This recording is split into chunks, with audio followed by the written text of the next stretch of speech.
സ്തുതിയും പുകഴ്ചയും ദിവ്യകാരുണ്യത്തിന് നേരവും ആരാധനയും സ്തുതിയും പുകഴ്ചയും ഉണ്ടായിരിക്കട്ടെ. പരിശുദ്ധ പരമ ദിവ്യകാരുണ്യത്തിന് നേരവും ആരാധനയും സ്തുതിയും പുകഴ്ചയും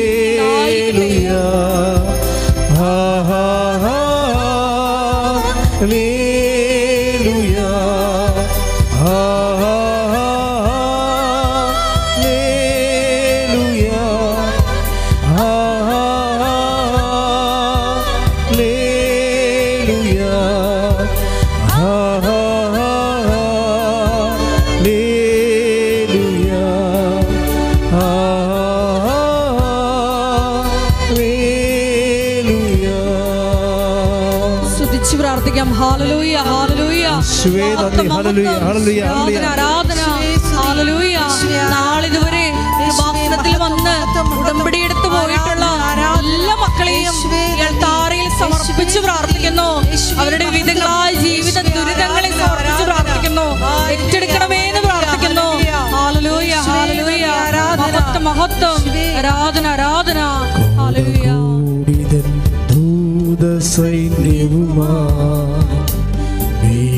മേഘരൂഢനായി വരും നീതാ വിരവിൽ തൻ പ്രിയ സുതരെ തന്നോടു ചേർക്കാൻ വേഗം വരും യേശുമിശിഹ. കോടാകോടിതൻ ദൂതസൈന്യവുമായി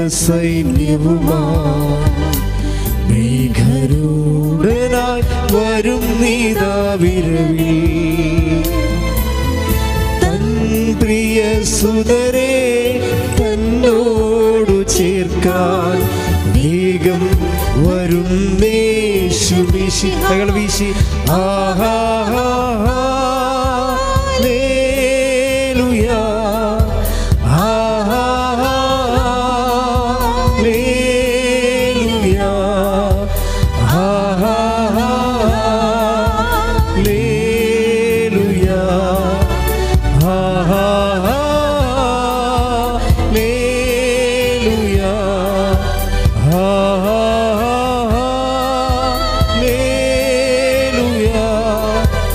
ആഹാ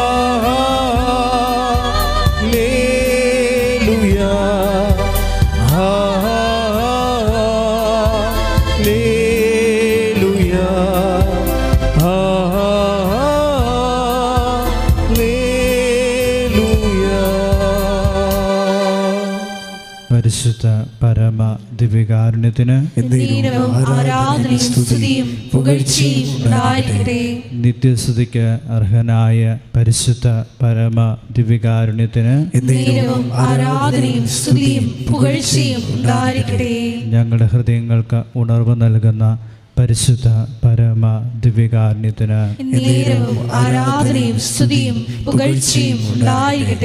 കൃപാസനം പ്രത്യക്ഷീകരണ മധ്യസ്ഥ പ്രാർത്ഥന നമുക്ക് ഏറ്റുചൊല്ലാം.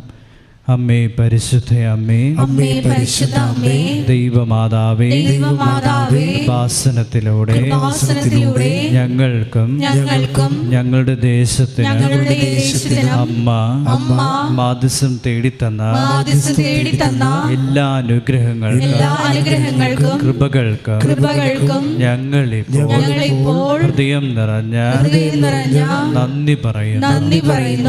പരിശുദ്ധമ്മയുടെ മാധ്യസ്ഥം വഴിയായി കർത്താവ് നൽകിയ എല്ലാ കൃപാദാനങ്ങളെ ഓർത്ത് നന്ദി പറഞ്ഞുകൊണ്ട് ഇരു കരങ്ങളെ ഉയർത്തി നമുക്ക് അവിടുത്തെ സ്തുതിച്ച് ആരാധിക്കാം. യേശുവേ നന്ദി.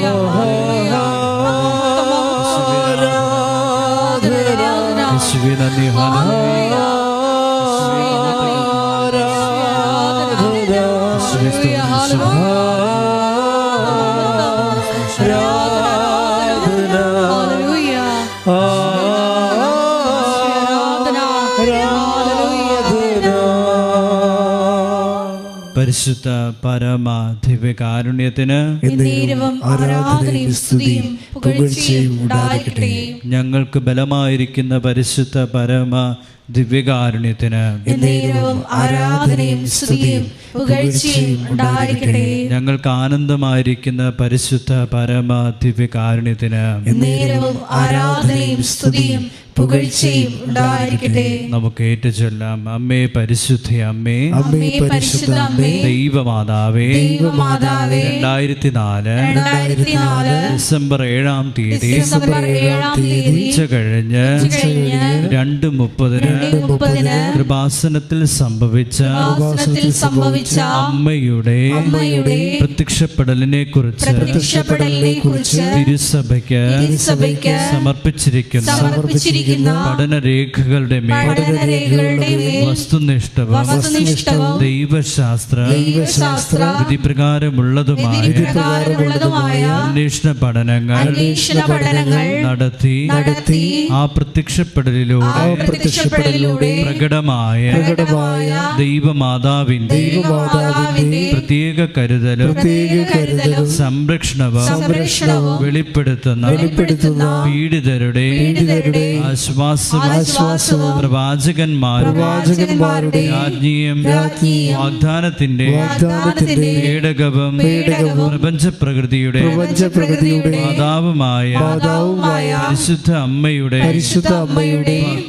ഭക്തി തിരുസഭയിൽ കൂടുതൽ പ്രചരിച്ച് ജീവിതത്തിന്റെ ദുരിത ദുരന്ത അവസ്ഥകളെ അകപ്പെട്ട് കഴിയുന്ന അനേകായിരം മക്കൾക്ക് ദൈവത്തിന്റെ സാന്നിധ്യവും സന്ധിപ്പും കൂടുതൽ അനുഭവിക്കുക വഴി ആത്മീയ വിശുദ്ധി ദൈവശക്തി കൈവരിക്കുവാൻ ഞങ്ങളുടെ കുടുംബങ്ങളെ ഇടയാക്കണമേ.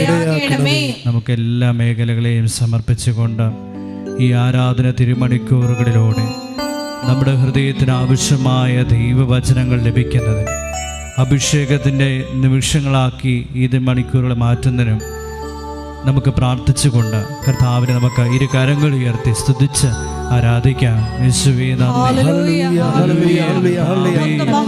നിന്റെ അഭിഷേകത്താൽ നിന്റെ തിരുവചനത്താൽ നിന്റെ വലിയ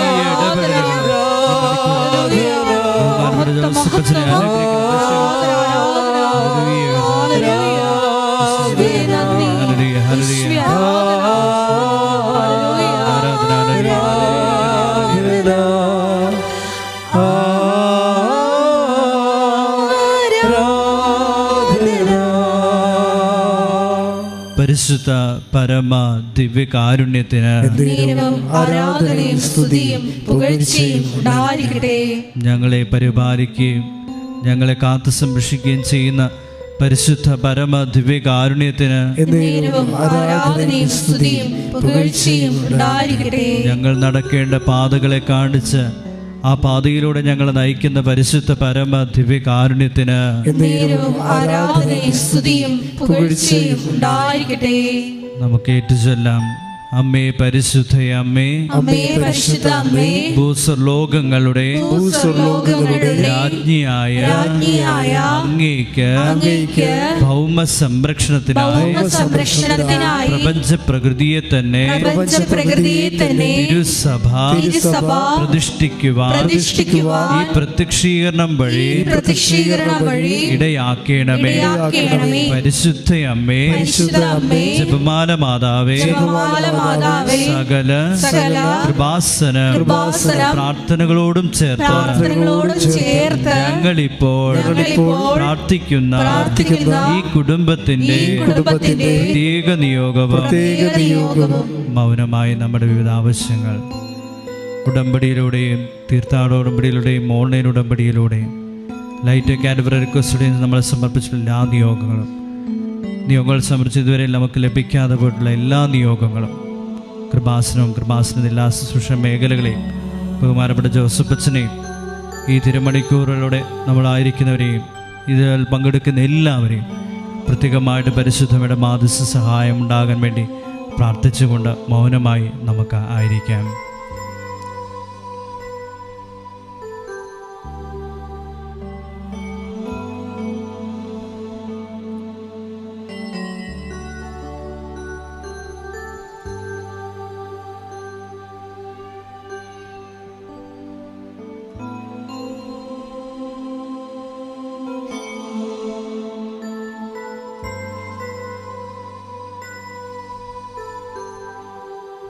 നമുക്ക് ഏറ്റുചൊല്ലാം. അമ്മയുടെ പ്രത്യക്ഷീകരണത്തിന്റെ ഈ അനുഗ്രഹവേളയിൽ ഞങ്ങൾക്ക് സാധിച്ചു തരുവാൻ കനിയണമേ. ആമേൻ. ഒരിക്കൽ കൂടി ഇരു കരങ്ങൾ ഉയർത്തി നമുക്ക് അവിടുത്തെ സ്തുതിച്ച് ആരാധിക്കാം. ഈ തിരുമണിക്കൂറിൽ അവിടുത്തെ സാന്നിധ്യം കൊണ്ട് അഭിഷേകത്തിന്റെ അഗ്നിയാൽ നിറയാൻ വേണ്ടി പ്രാർത്ഥിക്കാം. ഹല്ലേലൂയ. യേശുവേ, ആരാധന ആരാധന ആരാധന. ഹല്ലേലൂയ. കർത്താവേ, നിന്റെ അഭിഷേകത്തിന്റെ അഗ്നി നിറയ്ക്കണമേ. നിന്റെ സാന്നിധ്യം കൊണ്ട് ഞങ്ങൾ നിറയ്ക്കണമേ. ഞങ്ങൾ അങ്ങേ ആരാധിക്കുന്നു, ഞങ്ങൾ സ്തുതിക്കുന്നു, ഞങ്ങൾക്ക് മഹത്വപ്പെടുത്തുന്നു.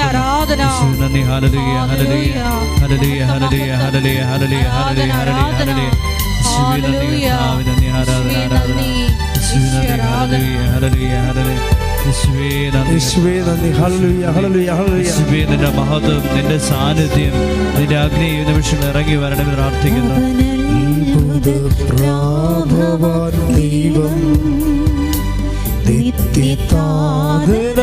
ദൈവം ദൈവം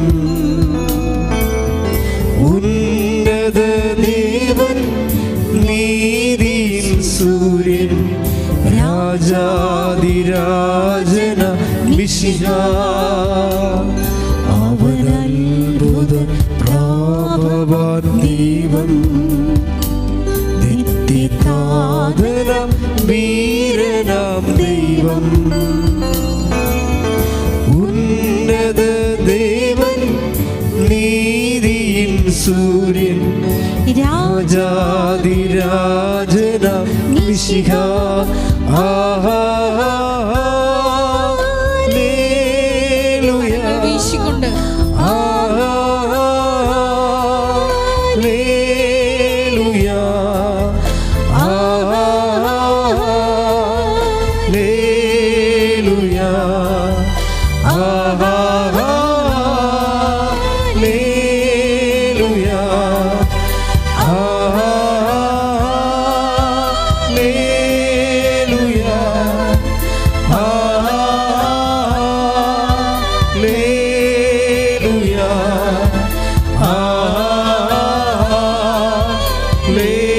ഹല്ലേലൂയ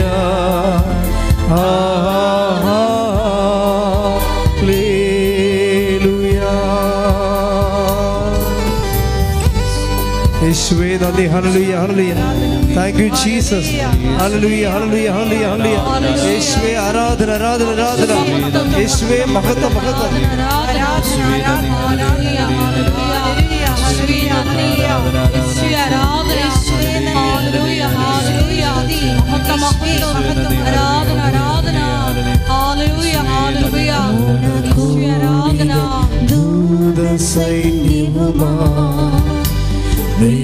മേഘരൂഢനായി വരുന്നിതാ വിരവിൽ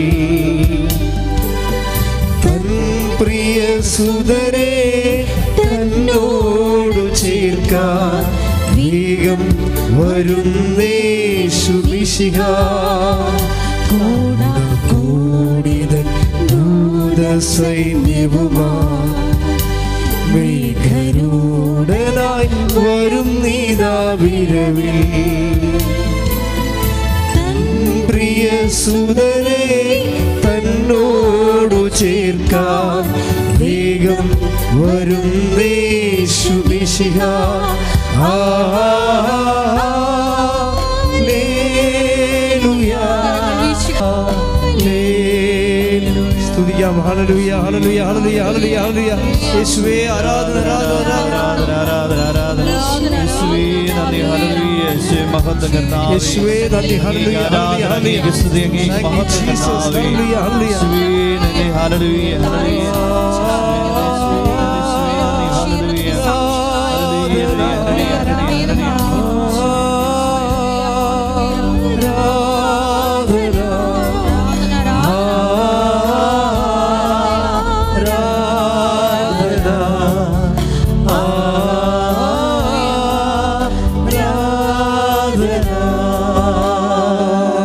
പരിശുദ്ധ പരമ പരമദിവ്യകാരുണ്യത്തിന് ആരാധനയും സ്തുതിയും പുകഴ്ചയും ഉണ്ടായിരിക്കട്ടെ. പരിശുദ്ധ പരമദിവ്യകാരുണ്യത്തിന് ആരാധനയും സ്തുതിയും പുകഴ്ചയും ഉണ്ടായിരിക്കട്ടെ. പരിശുദ്ധ പരമദിവ്യകാരുണ്യത്തിന് ആരാധനയും സ്തുതിയും പുകഴ്ചയും ഉണ്ടായിരിക്കട്ടെ. ശ്രദ്ധിക്കാം. ഹല്ലേലൂയ. ഹല്ലേലൂയ ഹല്ലേലൂയ ഹല്ലേലൂയ ഹല്ലേലൂയ ഹല്ലേലൂയ ഹല്ലേലൂയ യേശുവേ നന്ദി. ആരാധന ആരാധന ആരാധന വിവിധ ഭൂഖണ്ഡങ്ങളിൽ നിന്ന് പ്രാർത്ഥിക്കുന്നു.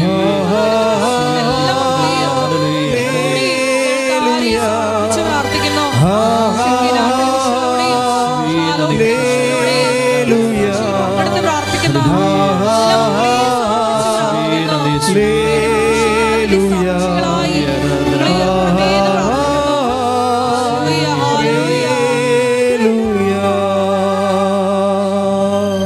എല്ലാവരും ഇരിക്കുക.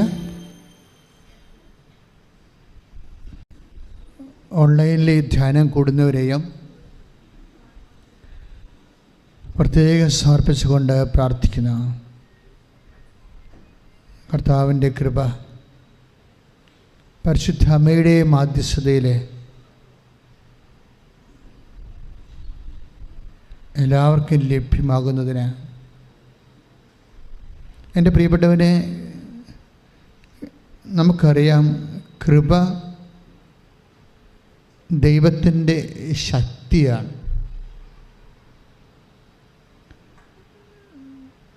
ഉടമ്പടിയും കൃപയും തമ്മിൽ ആണ് ബന്ധം.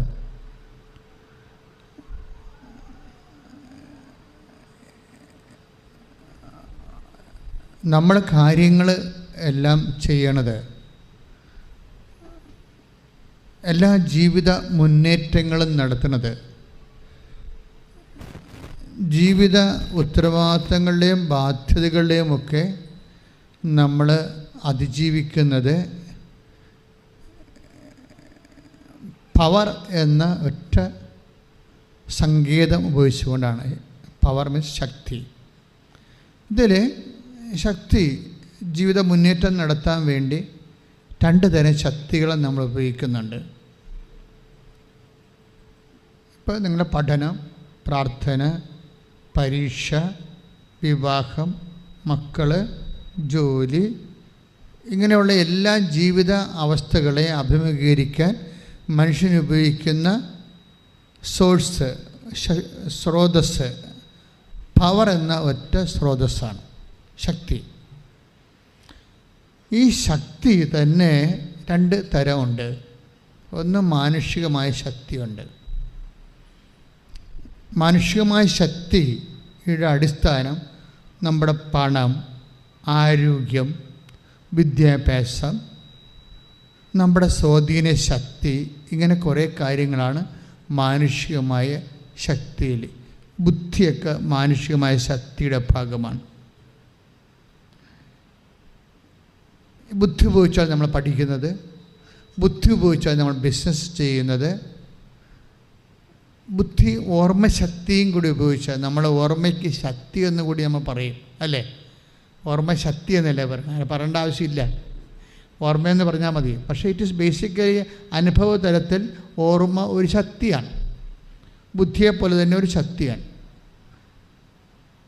കാഴ്ച ശക്തി, കേൾവി ശക്തി എന്നൊക്കെ നമ്മൾ പറയണം, അല്ലേ?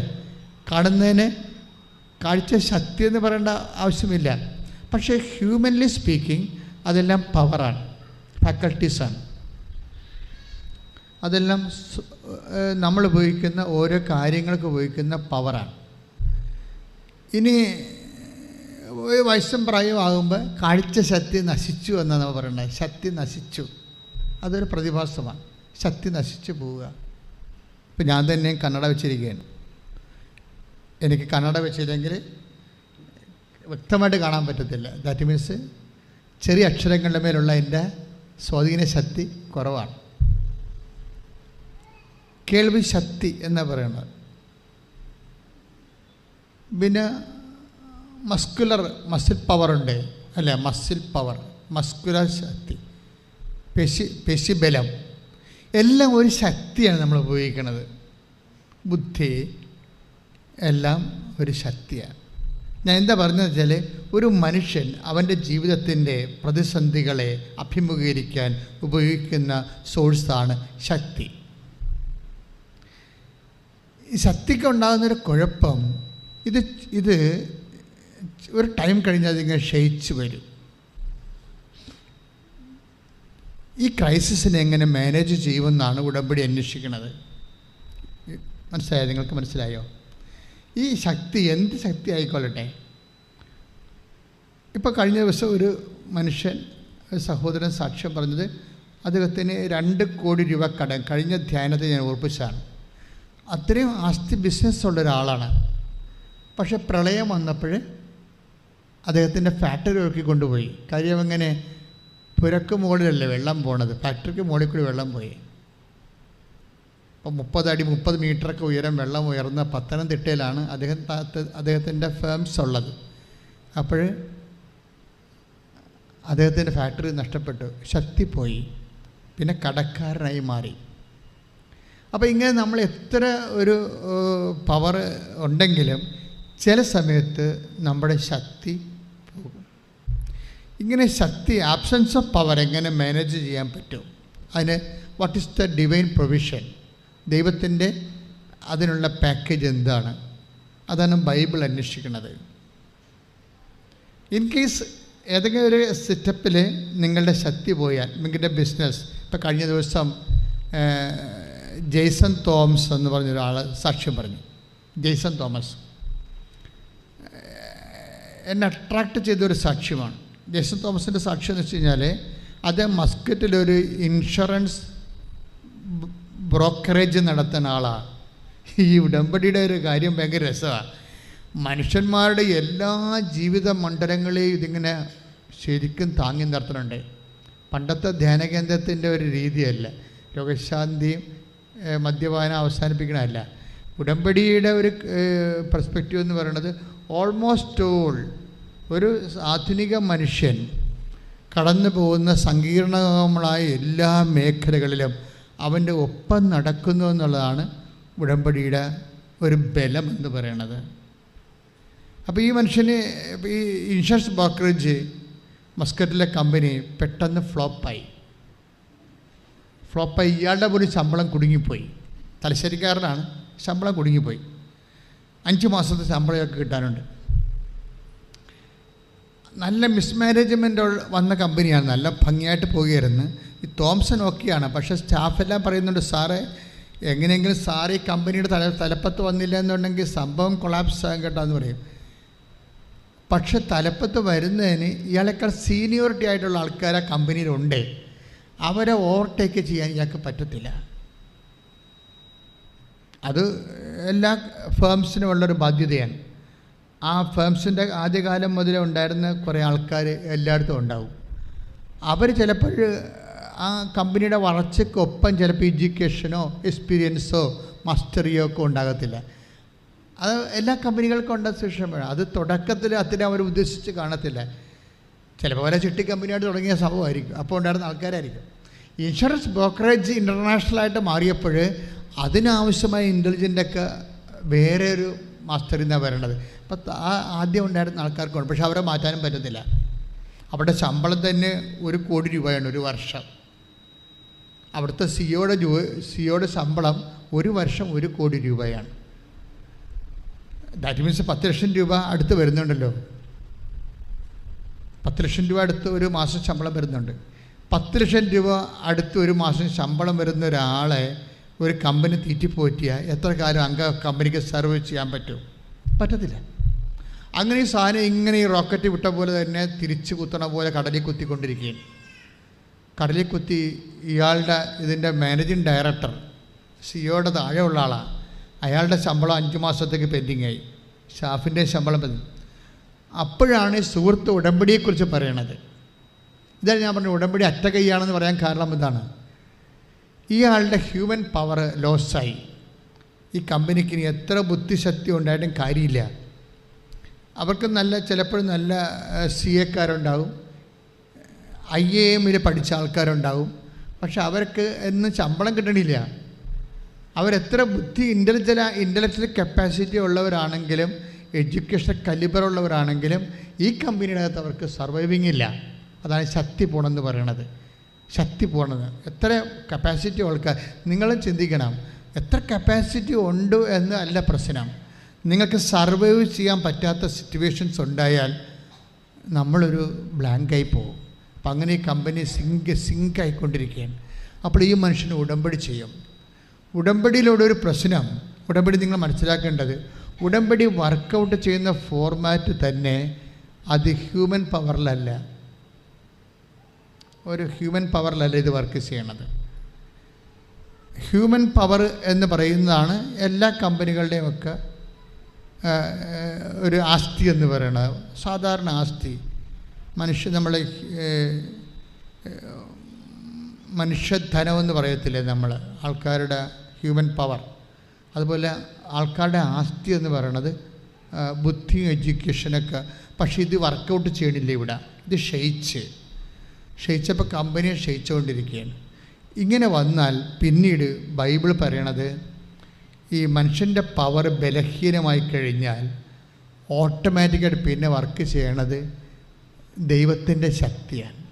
ദൈവത്തിൻ്റെ ശക്തി വർക്കൗട്ട് ചെയ്യാൻ നിലവിൽ കൃത്യമായിട്ടുള്ള പ്രോജക്റ്റ് ഇല്ല. നമ്മൾ നൊവേന കൂടുന്നുണ്ട്, പ്രാർത്ഥന കൂടുന്നുണ്ട്, സിംഗിൾ എഡ്ജാണ് സാധനം. ഈ സിംഗിൾ എഡ്ജിനൊക്കെ ഉണ്ടാകുന്ന പ്രശ്നം മേജർ പ്രോജക്റ്റ് എടുക്കാൻ പാടായിരിക്കും. കാര്യം അതിനകത്ത് ദൈവം കക്ഷിയല്ലാത്തത് കൊണ്ടാണ്. നമ്മൾ മാത്രമാണ് കക്ഷി. നമ്മുടെ പ്രാർത്ഥനയ്ക്ക് നമ്മൾ മാത്രമാണ് കക്ഷി. ബാക്കി ഹൈപ്പോത്തറ്റിക്കലായിട്ട് ഒരു വിശ്വാസത്തിൻ്റെ പുറത്ത് നമ്മൾ സമർപ്പിക്കുകയാണ്. അത് ദൈവം അക്സെപ്റ്റ് ചെയ്തോ ഇല്ല എന്നുള്ളത് വേറെ വിഷയമാണ്. പക്ഷെ ഉടമ്പടി വരുമ്പോൾ അങ്ങനെയല്ല. ഇത് ബൈലാറ്ററൽ എഗ്രിമെൻ്റാണ്, ഉഭയകക്ഷിയാണ്. ഞാനൊരു കക്ഷി, എൻ്റെ വിഷയത്തിന് ദൈവവും കക്ഷിയാണ്. ദൈവത്തിന് കുറച്ച് നിബന്ധനകളുണ്ട്, എനിക്ക് നിയോഗമാണുള്ളത്. ഇത് ബൈബിളിൻ്റെ ഒരു പ്ലാൻ ആൻഡ് സ്കീമാണ്, ആദ്യം മുതലേ ഉള്ളതാണ്. പൗലോസ് അപ്പോസ്തലൻ പറഞ്ഞു, ബലഹീനത വന്ന പിന്നെ അടുത്ത ഓപ്ഷൻ ഹ്യൂമൻ പവർ ലോസായി കഴിഞ്ഞാൽ, ബുദ്ധിയായാലും ശക്തിയായാലും ധനമായാലും ഹ്യൂമൻ പവർ ലോസായി കഴിഞ്ഞാൽ പിന്നെയുള്ള ഓപ്ഷൻ ഡിവൈൻ പവറാണ്. ഡിവൈൻ പവറിന് ബൈബിൾ വിളിക്കുന്ന പേരാണ് കൃപയെന്ന്.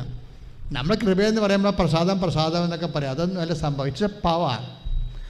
അത് എപ്പോഴുള്ള ഇതിൻ്റെ ഫണ്ടമെൻ്റൽ വേർഡ് എന്ന് പറഞ്ഞാൽ 2 കൊറിന്ത്യസ് 10:9. Take the word of God. 2 കൊറിന്ത്യസ് 10:9 ശ്രദ്ധിക്കട്ടെ.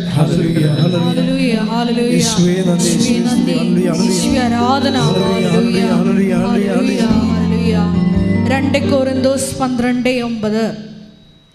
എന്നാൽ അവിടുന്ന് എന്നോട് അരുളി ചെയ്തു. ഏറ്റു പറഞ്ഞ്, എന്നാൽ അവിടുന്ന് എന്നോട് അരുളി ചെയ്തു, നിനക്ക് എൻ്റെ കൃപ മതി, എൻ്റെ ശക്തി മതി. എന്തെന്നാൽ ബലഹീനതയിലാണ് എൻ്റെ ശക്തി പൂർണ്ണമായി പ്രകടമാകുന്നത്. അപ്പൊ ബലഹീനത വന്നാൽ, ഇപ്പം ജെയ്സൺ തോമസ് എന്താണ്, ഒരു ബലഹീനതയിലാണ്. എന്താണ്, കമ്പനി ലാപ്സായി പോയിക്കൊണ്ടിരിക്കുന്നു. അയാൾക്ക് ശമ്പളം കിട്ടിയിട്ട് 5 മാസമായി. ഈ ബലഹീനത ഇനി പ്രവർത്തിക്കാൻ എന്താ പറയണത്? അടുത്ത വായിച്ച് എന്തെന്നാൽ ബലഹീനതയിലാണ് ദൈവത്തിന്റെ ശക്തി പ്രവർത്തിക്കുന്നത്. ഇനി കമ്പനി പൊക്കിയെടുക്കാൻ ദൈവത്തിന്റെ ശക്തി മാത്രമേ ഉള്ളൂ. ദൈവത്തിൻ്റെ ശക്തി വേണമെന്നുണ്ടെങ്കിൽ ദൈവം അത്ഭുതം പ്രവർത്തിക്കണം. സാധാരണ ലെവലിലുള്ളതിന് അത്ഭുതം എന്നല്ല പറയണത്. സാധാരണ അവർ കഴിഞ്ഞ കൂടെ ഇങ്ങനെ മെയിൻറ്റെയിൻ ചെയ്ത് പോകും. പക്ഷേ എക്സ്ട്രാ ഒരു വിഷയം വന്നാൽ ദൈവം അത്ഭുതം പ്രവർത്തിക്കണം. ദൈവം അത്ഭുതം പ്രവർത്തിക്കാൻ ഒരു പ്രോജക്റ്റേ ഉള്ളൂ, അത് ഉടമ്പടിയാണ്. അത്ഭുതം ഈ തോമസിൻ്റെ കമ്പനി രക്ഷപ്പെടണമെന്നുണ്ടെങ്കിൽ, ജെയ്സൺ തോമസിൻ്റെ കമ്പനി രക്ഷപ്പെടണമെന്നുണ്ടെങ്കിൽ മാനുഷികമായിട്ട് ഓപ്ഷൻസ് ഒന്നുമില്ല. പിന്നെയുള്ളത് എന്താണ്? ദൈവികമായ ശക്തി പ്രവർത്തിക്കണം. ദൈവമായ ശക്തി പ്രവർത്തിക്കണം. ദൈവം പ്രവർത്തിച്ചോളൂ എന്ന് പറഞ്ഞുകൊണ്ടിരുന്നൊരു കാര്യമില്ല. ദൈവം അത്ഭുതം പ്രവർത്തിക്കുന്ന ഫോർമാറ്റിലേക്ക് നമ്മൾ വരണം. ദൈവം അത്ഭുതം പ്രവർത്തിക്കുന്ന ഫോർമാറ്റ് എന്താണ്? ബൈബിളിൽ കൃത്യമായിട്ട് പറയുന്നുണ്ട്, അത് ഉടമ്പടിയാണ്. പുറപ്പാടിൻ്റെ പുസ്തകം 34:10. പുറപ്പാട് 34:10. ശ്രദ്ധിക്കട്ടെ. ഹല്ലേലൂയ. പുറപ്പാട് 34:10. പുറപ്പാട് 34:10. അവിടുന്ന് അരുളി ചെയ്തു. അവിടുന്ന് അരുളി ചെയ്തു, അവിടുന്ന് അരുളി ചെയ്തു, ഇതാ ഞാൻ ഒരു ഉടമ്പടി ചെയ്യുന്നു. ലോകത്ത് ഒരിടത്തും ഒരു ജനതയുടെ ഇടയിലും നടന്നിട്ടില്ലാത്ത തരം അത്ഭുതങ്ങൾ നിന്റെ ജനത്തിന്റെ മുൻപിൽ ഞാൻ പ്രവർത്തിക്കും. ഇതാണ് പ്രശ്നം. മനസ്സിലായില്ലേ? ഉടമ്പടിയും അത്ഭുതവും തമ്മിലാണ് ബന്ധം. അത്ഭുതങ്ങൾ ഉണ്ടാകാൻ വേണ്ടിയും, ഇപ്പം നമ്മൾ കൃപാസനത്തിൻ്റെ നിങ്ങൾ പുതിയ യൂട്യൂബ് കണ്ടോ? ഒരു ദിവസം 100 സാക്ഷ്യം വെച്ചാൽ കിട്ടണത്. അത്ഭുത സാക്ഷ്യങ്ങൾ ഒരെണ്ണം 100 എണ്ണം. ഇപ്പോൾ പുതിയതല്ല, അത്ഭുതങ്ങൾ പ്രവർത്തിക്കുന്നത് ആദിമസഭയുടെ മുഖമുദ്രയാണ്. അത് അപ്പോസ്തലന്മാരൊക്കെ തിരഞ്ഞെടുക്കുമ്പോഴും നിങ്ങളുടെ അപ്പോസ്തലന്മാരെക്കുറിച്ച് പൗലോസ് അപ്പോസ്തലൻ പറയണതും പ്രവാചകന്മാർ, അതുപോലെ തന്നെ സുവിശേഷ പ്രഘോഷകർ, അത്ഭുതം പ്രവർത്തിക്കുന്നവർ എന്ന് പ്രത്യേകം പറയുന്നുണ്ട്. അപ്പം ചില കാര്യങ്ങൾക്ക് അത്ഭുതം, take the bed of God, അത്ഭുതം പ്രവർത്തിക്കുന്നവർ. ശ്രദ്ധിക്കട്ടെ. ഹല്ലേലൂയ, ഹല്ലേലൂയ, ഹല്ലേലൂയ, ഹല്ലേലൂയ, ഹല്ലേലൂയ, ഹല്ലേലൂയ, യേശുവേ സ്തുതി, ഹല്ലേലൂയ, ഹല്ലേലൂയ, ഹല്ലേലൂയ, ഹല്ലേലൂയ, ഹല്ലേലൂയ, ഹല്ലേലൂയ.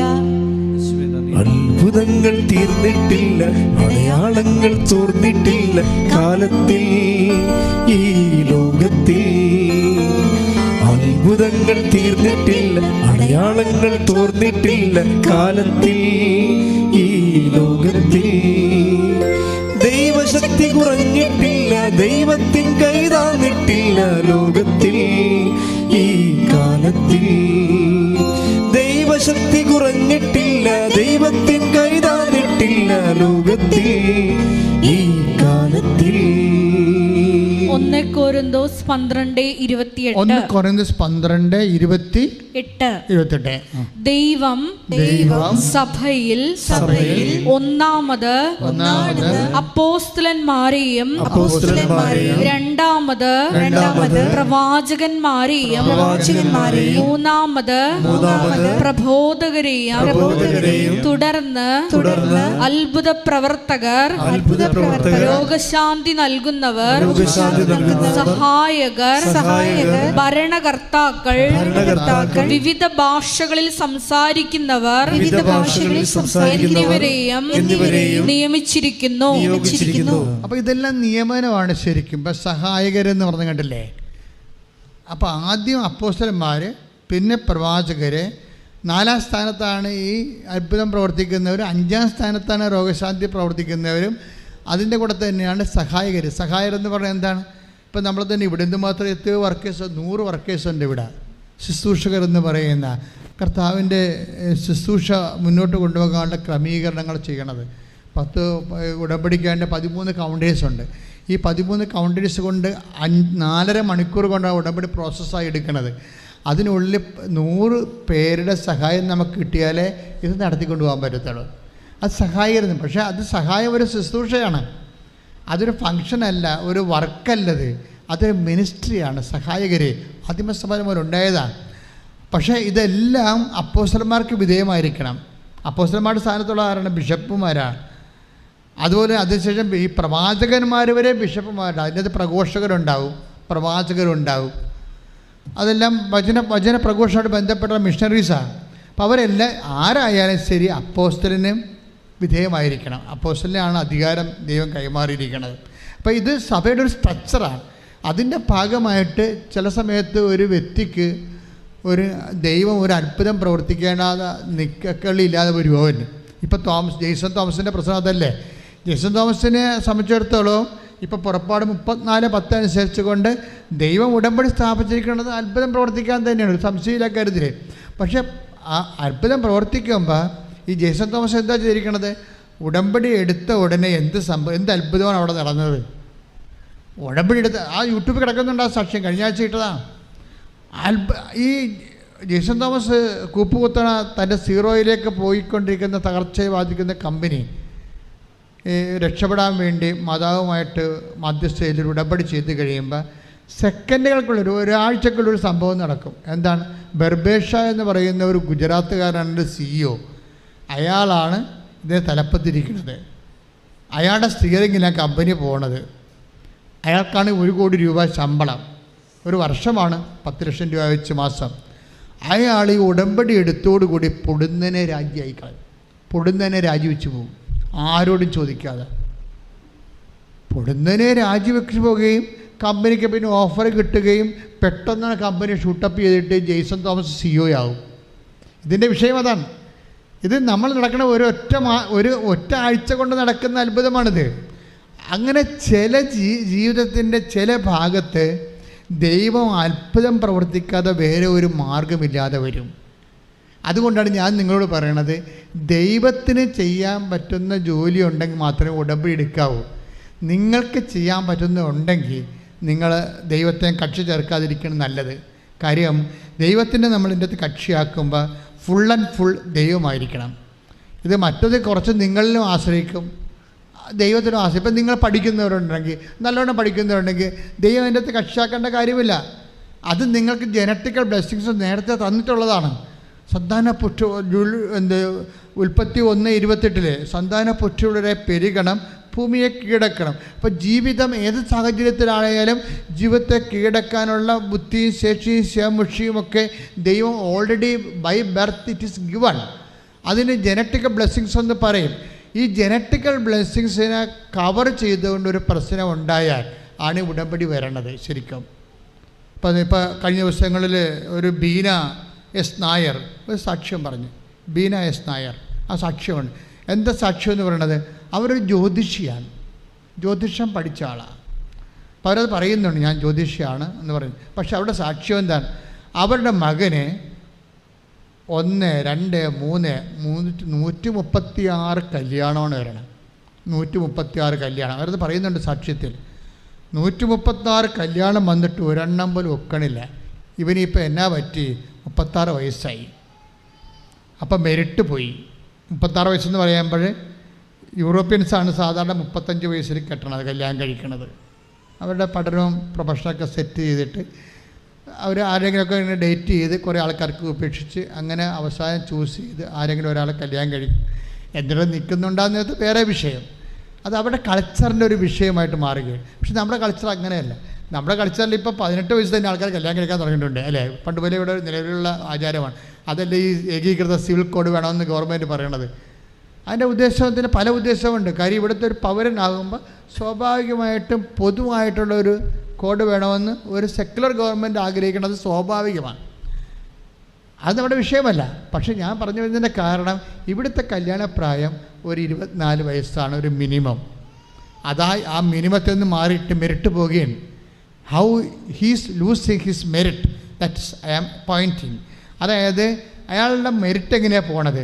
24 വയസ്സ് കഴിഞ്ഞ് 25 വയസ്സായി, 26 വയസ്സായി, 30 വയസ്സായി, 31ആയി, 32ആയി, കല്യാണം ഇങ്ങനെ വരുന്നു പോകുന്നു, ഒന്നും ഒക്കണില്ല.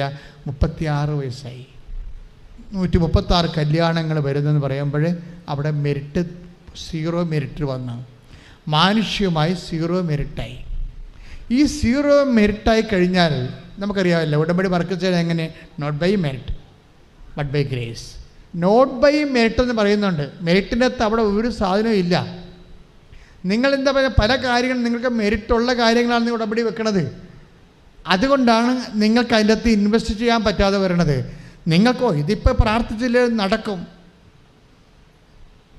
എൻ്റെ ആങ്ങളെയാണ് പഞ്ചായത്ത് പ്രസിഡൻറ്റ്. ഇപ്പം ലൈഫിൻ്റെ വീട് വരുമ്പോൾ എനിക്ക് കിട്ടുമെന്ന് പറയത്തില്ലേ? എൻ്റെ ആങ്ങളെയാണ് പഞ്ചായത്ത് പ്രസിഡൻറ്റ്, അത് ലൈഫിൻ്റെ വീട് വരുമ്പോൾ എനിക്ക് കിട്ടുമെന്ന് പറഞ്ഞിട്ട് നിങ്ങളിവിടെ കൊണ്ടുവന്ന് മാതാവിനോട് വീട് തരണമെന്ന്, ലൈഫിലെ വീട് തരണമെന്ന് പറയുമ്പോൾ വിഷയമാകും. കാര്യം എന്താണ്? മെറിറ്റ് നിങ്ങൾ ഓൾറെഡി ഹൈജാക്ക് ചെയ്തിട്ടുണ്ട്.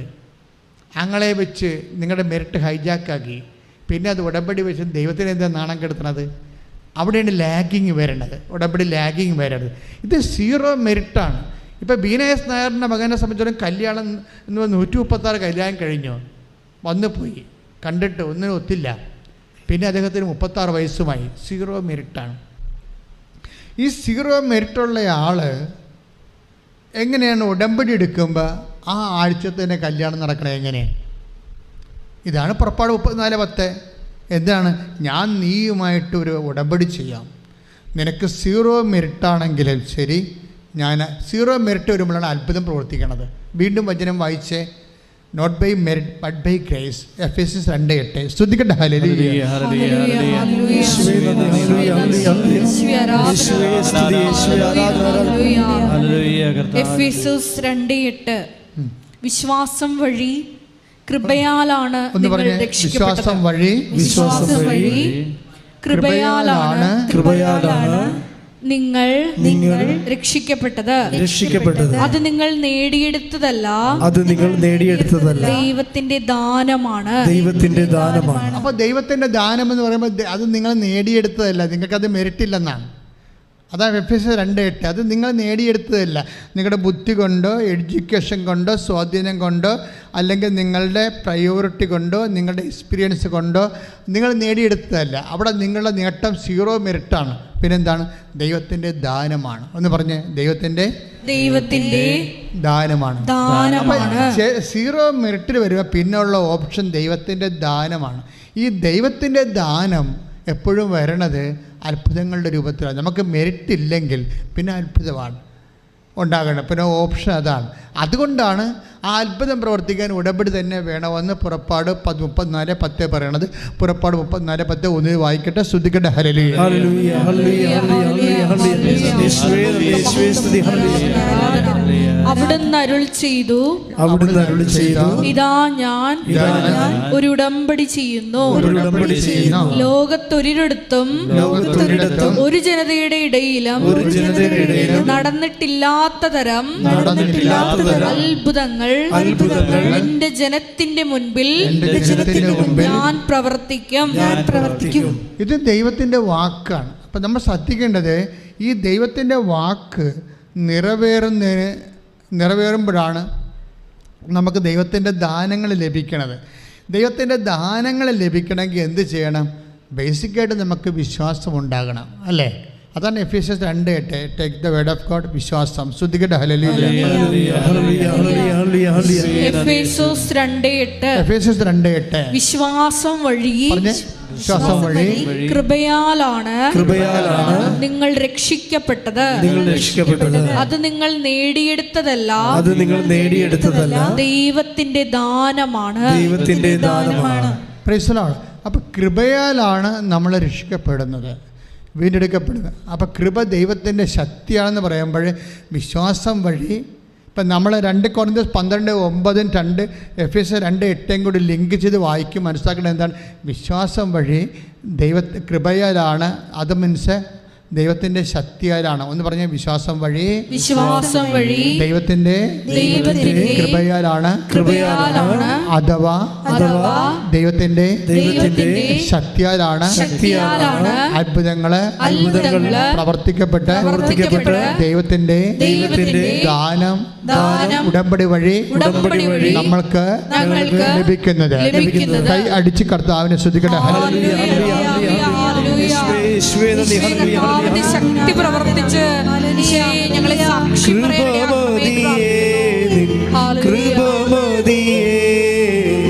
അളവില്ലാത്ത നീ കൃപമതിയേ, കൃപമതിയേ, കൃപമതിയേ, അളവില്ലാത്ത നീ കൃപമതിയേ. പരിശുദ്ധ പരമദിവ്യകാരുണ്യത്തിന് ആരാധനയും സ്തുതിയും പുകഴ്ചയും ഉണ്ടായിരിക്കട്ടെ. പരിശുദ്ധ പരമദിവ്യകാരുണ്യത്തിന് ആരാധനയും സ്തുതിയും പുകഴ്ചയും ഉണ്ടായിരിക്കട്ടെ. പരിശുദ്ധ പരമദിവ്യകാരുണ്യത്തിന് ആരാധനയും സ്തുതിയും. അപ്പോൾ എഫേസ്യസ് 2:8 വീണ്ടും നമ്മൾ ബേസിക് വേർഡ് ഓഫ് ഗോഡ് ഉള്ളത്. എന്താണ്?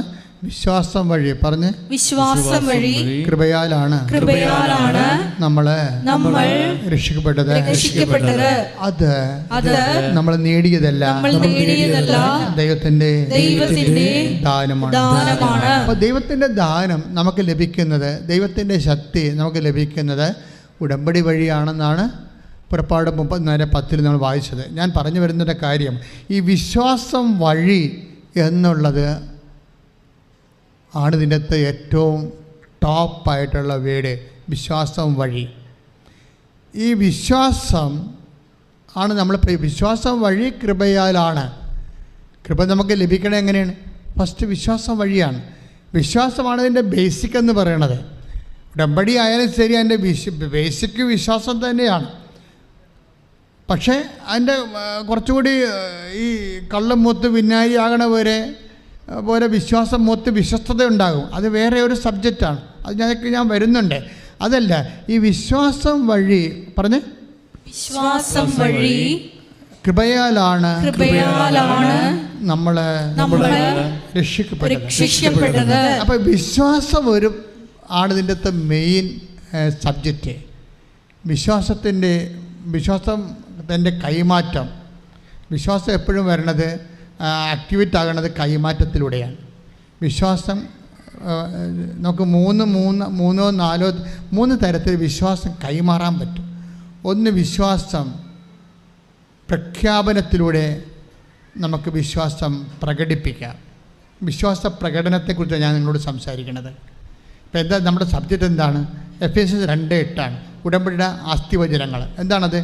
അത് പറഞ്ഞ വിശ്വാസം വഴി കൃപയാലാണ് നമ്മൾ രക്ഷിക്കപ്പെട്ടത്. അപ്പോൾ ഈ വിശ്വാസം ആക്ടിവേറ്റ് ചെയ്യുന്നത് അതിൻ്റെ പ്രകടനപരത പഠിക്കണം. നമുക്ക് ബുദ്ധിപരമായിട്ട് ചെയ്യേണ്ട ഒരു വിഷയമാണ് ഉടമ്പടി, അല്ലാതെ വൈകാരികമായിട്ട് വരുന്ന വിഷയമല്ല. വിശ്വാസത്തിന് ഒരു പ്രകടനപരതയുണ്ട്. വിശ്വാസം പ്രകടിപ്പിക്കുന്ന രീതി. ഇപ്പോൾ വേണമെങ്കിൽ നമുക്ക് എനിക്കുണ്ട് 3 തരത്തിൽ വിശ്വാസം പ്രകടിപ്പിക്കാൻ പറ്റും. വിശ്വാസം പ്രഘോഷിക്കുക, നമുക്ക് അധരം കൊണ്ട് പ്രഘോഷിക്കുക, അല്ലേ? അത് റോമ 10:9 വിശ്വാസ പ്രഘോഷണം. എന്താണ് പ്രഖ്യാപനം? അങ്ങനെ പറയാം. എന്താ റോമ 10:9? യേശു കർത്താവാണെന്ന് അധരം കൊണ്ട് ഏറ്റുപറയുകയും ദൈവം അവനെ മരിച്ചവരെന്ന് ഉയർപ്പിക്കുകയും ചെയ്യുന്ന ഹൃദയത്തിൽ വിശ്വസിക്കുമ്പോഴാണ് രക്ഷ പ്രാപിക്കുന്നത്. അപ്പൊ വിശ്വാസം പ്രഖ്യാപിച്ചാൽ രക്ഷ പ്രാപിക്കാൻ പറ്റും. വിശ്വാസം പ്രഖ്യാപിച്ചാൽ എന്താണ് വിശ്വാസം? യേശു കർത്താവാണെന്നുള്ളതാണ് വിശ്വാസം. അത് അധരം കൊണ്ട് പ്രഖ്യാപിക്കണം. അധരം കൊണ്ട് പ്രഖ്യാപിക്കും. അതിനാണ് നമ്മൾ വിശ്വാസ പ്രമാണം ചെല്ലണത്. അപ്പോൾ വിശ്വാസ പ്രമാണം ചെല്ലുമ്പോൾ നിങ്ങളുടെ മനസ്സിൽ ഉണ്ടാകണം, ഞാൻ എന്താണ് ചെയ്യണത്. കണാ പഠിപ്പിച്ചൊരു പ്രാർത്ഥന കണാകുണാന്നും പറഞ്ഞുകൊണ്ട് ഇങ്ങനെ പട്ടിക പറയണവർ പറഞ്ഞിട്ട് കഥയില്ല. അതൊരു ആക്ടിവേഷൻ പ്രിൻസിപ്പിളാണ്. വിശ്വാസം പ്രഖ്യാപിക്കുകയാണ്. എന്താ വിശ്വാസത്തിൻ്റെ അന്തസ്സത്ത എന്താണ്? യേശു കർത്താവാണ്. അതാണ് വിഷയം. അതോടുകൂടി വിശ്വാസം എല്ലാം തീരും. കാര്യം രോഗമല്ല കർത്താവ്, കടമല്ല കർത്താവ്, ഇന്ന് വന്നിരിക്കുന്ന സാമ്പത്തിക തകർച്ചയിൽ ഭരിക്കേണ്ട കാര്യമില്ല. എന്നെ ഭരിക്കാൻ ഒരാളുണ്ട്. അവൻ മരണത്തെ ജയിച്ച ഉയർത്തെഴുന്നേറ്റ കർത്താവാണ്. കൈയടിച്ച് കർത്താവ്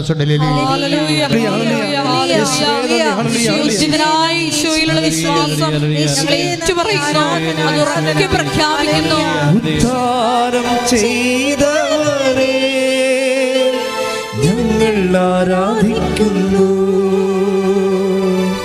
മരണത്തെ ജയിച്ചവനെ ഞങ്ങൾ ആരാധിക്കുന്നു.